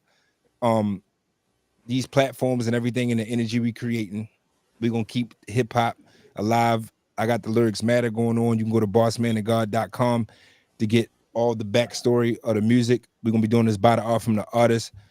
Our man Neezy got a whole bunch of stuff going on. Mully got stuff going on. So we're gonna be collaborating on that. But we're gonna sign out and Chapter Out of Here to That Night, the short film. Again, shout out everybody that pulled up Marvelous Films. This was one of my favorite joints. It wasn't my favorite, but it was one of my favorite joints because I believed every album had to have a dope story the way we grew up. And that's why I said, I was begging him. He was on a flight about to leave. I was like, yo, just sample this shit and let me take it and do it. And what we did was shout out to Usher and the Confessions album. That was crazy. Ironically, Jermaine Dupri, that was one of their best work. So shout out Jermaine Dupri for even putting that in the energy of the world. We came from the mixtape era. So what I was saying, what 50 do and what we was doing, if you take a mixtape joint and then flip it into your own world, it was dope. So I wanted to try that on my album so it could have that mixtape feeling. And it actually worked. So I would tell all artists, if you believe in it, shoot your motherfucking shot. If you miss, shoot that bitch again till it's perfect. And be true to your art. And we're gonna get into the That Night world premiere. I appreciate everybody that logged in. Remember, lyrics do matter. Wait a minute, boss. Can I just talk about one product? I got two products that I really want to share real quick. Yeah, you my guy. Go ahead. So Matthew Music is one of them. Promoting a creative way to teach kids about STEM, what is that? and he's doing it through music. That's right. He's teaching them how to be a DJ while learning math. And WMAR2 News' Brittany Verner. This way it started. Some schools in our area. I control what you see. So it started as a workshop, and then now we got a product called Matthew Music. You like the news on there with a DJ? This is fire. So that's our product right there. It's called Matthew Music. Teaches you how to DJ using mathematical principles. And I want to make sure that you know we got a production product coming. Where students put together a beat machine together and then make their own beat. And so I wanted to make sure you knew that Matthew Music is teaching you how to DJ using 5th grade through 9th grade math. We're board approved for $1 million in Montgomery County public schools. We've been collecting data for the last 3 years. They said we've lowered altercations because, you know, we intrigue students very well. Even when I scratch this record, that's physics. That's kinetic energy. I can scratch my scratch. Give money. I'm scratching my scratch. And so that's all I wanted to shoot. I want to partner with you because I love what you're doing. Oh no, we're gonna do something with that with Lyrics Matter School. And I think the information, because we didn't have that growing up, we were just doing off of what the industry fed us. So now that the world is in the palm of our hands through technology, I love that, bro. Like, salute and congratulate everything you're doing. I mean that 100%. Like, I told you I was inspired. That they got me, my team got me in that right zone to do that. You know what I'm saying? So I love it. That's all we wanted. Just keep inspiring each other. That's how success is built, on how many people you helping. 1,000. Thank you for that moment. Now you got it. All right, so we're gonna tap into That Night. And you got anything else to say, Tom Ham? Raw Dope Podcast. I appreciate you. Hey man, make sure y'all follow me on all major platforms, man. Congratulations, man. Giving you your flowers, man. You know, man, Baltimore, man. We pushing DMV, stand up, man. Let's go, man. The premiere that night. It's electric. BossManandGod.com. We're gonna sign out. Appreciate y'all on or the 20th anniversary. We got more to come. Let's get money.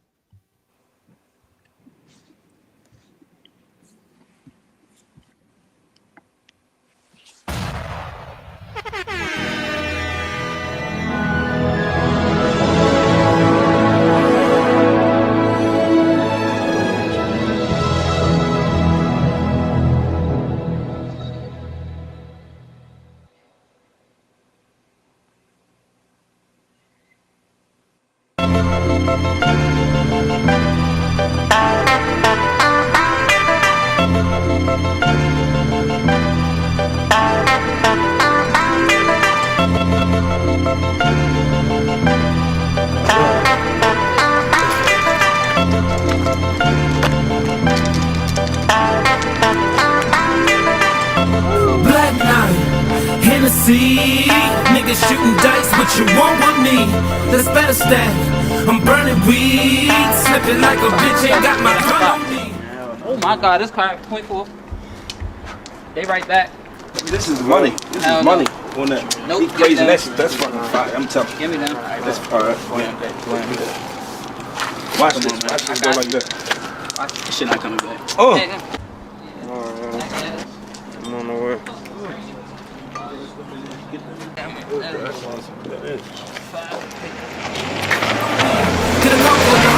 It's the enemy.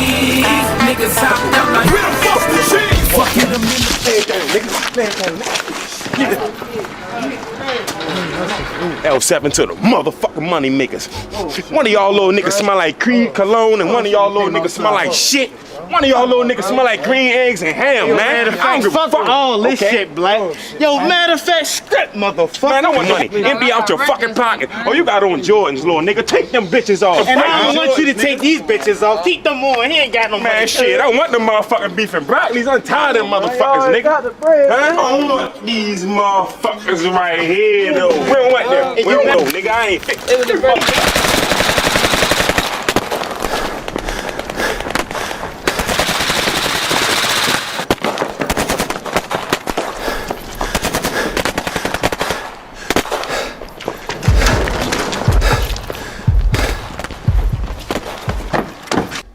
Yeah, bitch, security ain't had nothing on me because I knew what was going on. Hold on, yo, give me your phone. What the fuck is you running out your house, boy? Give me your fucking phone. Chill the fuck out. What is wrong with you? Shit is going What the fuck? Listen, yo, chill, relax. I don't know if you fucking heard them shots outside. Shit just went dumb. And she I need to call my man. Just do me a favor. Lock the fucking door, like right now. Like right now. Lock the Gosh, yo. Fucking Baltimore nigga. Damn, goofy ass, like chill the fuck out. Man, give me Hit my the fucking light for me. phone. Let me handle this shit. This shit, chill out, yo. Straight up.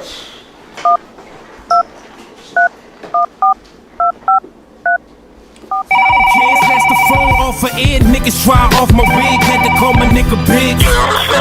Yeah, niggas, time to handle biz. Chillin' up on 25th. Meads on the Richmond jigs. Shooting dice, betting big. Down the street from Tasha crib. Everything was cool and shit. Wasn't no arguments till niggas started losing bread. Since these niggas had went to school with me, ain't had that tool with me. So you know, I was slipping like all on the ice patch. Back to back head cracks. I took about a couple stacks. Niggas ain't like that.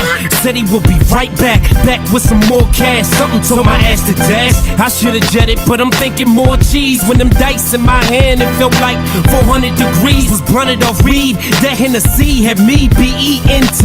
That's when the enemy pulled up in the Marquise. Started to spark heat. As far as I could see, there was about 3 deep. The block is filled up with ambulances and police. Hey, yo, hold, I hit you up in Northeast. I got you.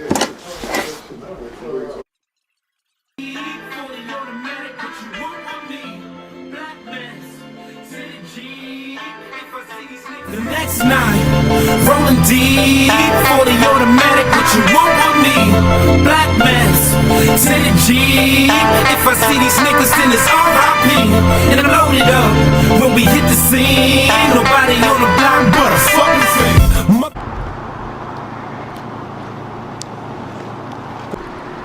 Yo, where the fuck them niggas at from the other night, yo? Down the street. Down the street. Man, oh, there, yo. Ain't that the same fiend from the scene last night, smoking on that glass pipe? Yo, you sure that's him? That's right, he seen us there shooting dice. He copped some shit from Lil Mike right before they blast pipes. Yeah, nigga, that's right. You know them niggas well, better have something to tell. You don't wanna feel these shells, he said. Please don't shoot me, make man, cause I don't know who you are. But I'll be a snitch if you don't hit me with shit. And plus I tell you fuck up. Wow. It's good, nigga. Let's go.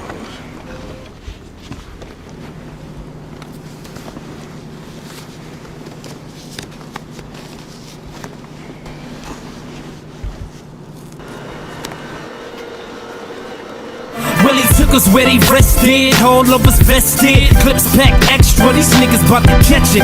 Pull behind that Lexus right before we exit the car or somebody else.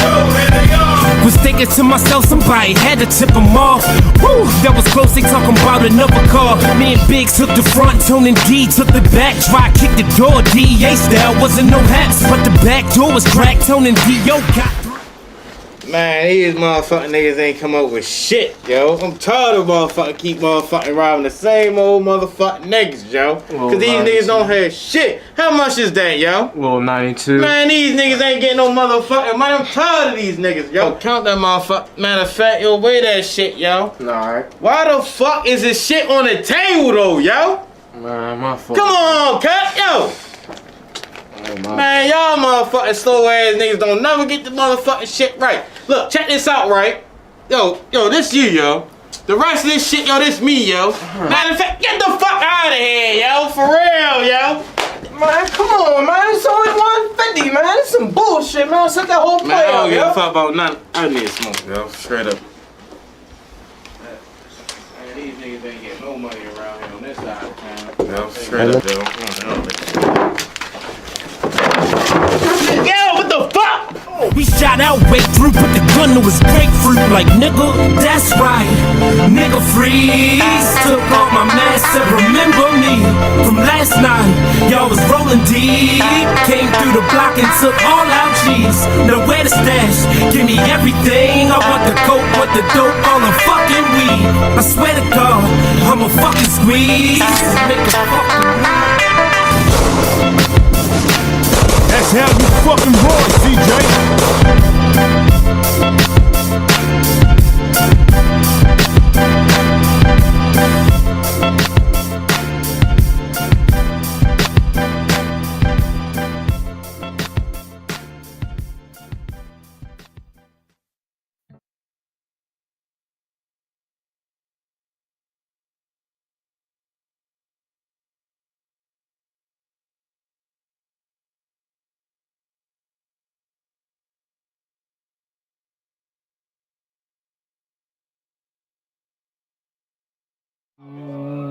You gotta boss up to this type shit.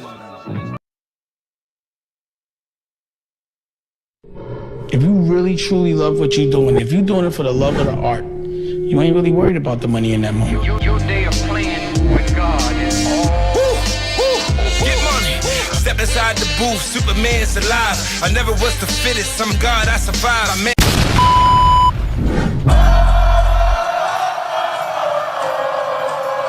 it's electric. You know what we doing? Let's get money. Profit, what up? Even the making of Law and Order, which is, and that's really the thing that, you know, we didn't get to talk about. Like, you know, I remember cutting I Did It. He's really saying what he's really saying in this joint. Like if you listen to the lyrics, you know, it's like a time capsule for young guys, you know, in this city during that time, with the song just it takes you back to like you can kind of actually relive your early 20s.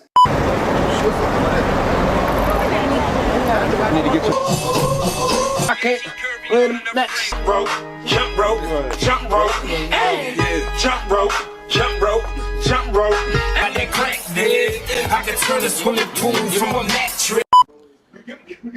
Boy, Wild Child DNA, Law and Order, 20 fucking years. God damn. That means we go back about 25, 26-ish. I knew you before the beginning. Go to the event. When I woke up, it was the next day.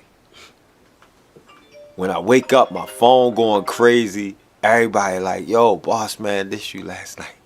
Boss man, this you last night. And that cop and then going up Mondawmin and seeing the van with the, you know, with the re-up van, and they was selling shit out the car, out the truck, and it's like at that point in time, nobody else was doing that. Last time, man, shit, it should be a concert, G. I mean, we was wrapping up Mervo, bro. We was wrapping up Mervo, G. You feel me? 100% royal, I'm the proof in my city. Face card don't decline, my spirit so genuine. The mirror image of me Little bro, you already know what it is. 20-year anniversary, Boss Man, Law and Order. You that guy, man. Keep on pushing. Don't ever stop. Don't ever stop being you, shorty. Every day, this song, we blew the song through the roof. After that, he ended up having everybody on the song. Jim Jones, Gucci. Ago, you would hand out your demo, which would be on a CD. And I just remember him, Heavy Gold, Dollars, all of these guys I still know to this day, handed me that CD, and I went and put it in my my CD player in my car. And yeah, I knew there was a lot of talent on that disc. On YouTube to find out shit that was from their past and shit. This probably shit gonna probably say 20 years ago on YouTube or 15 years. Let's see. Law and Order. Well, I should put the land in order. Law and Order. See how long, Boss Man? Come on, let's see. Alright, bet. Of course, old Baltimore. I don't gotta come offline like 1,000%. I know that. I'm just saying. My shit just be like walking to the splash boards and some shit. Like that shit won't even come off hard. It come at the nigga shit. It won't come. Like I'm telling you, when I consider Boss Man a A-list artist. Home of the wire, BOSS, I supplier. I do it to the HBO Max. Don't speak about me if you don't know facts. It's electric. I told y'all. You see, a lot of y'all know about the Law and Order Boss Man, but y'all know about the NEK face down, ass up with me and Black Star. I really, quote unquote, this is a true Baltimore fact, the first rapper to rap the club music. So to see like how I go like this, and then Drake was Sticky and Gets and saying it's like it's dope to see it really happen. And I was telling people the whole time when COVID shut down, we gotta get a Baltimore. Boss Man. My God. In the flesh.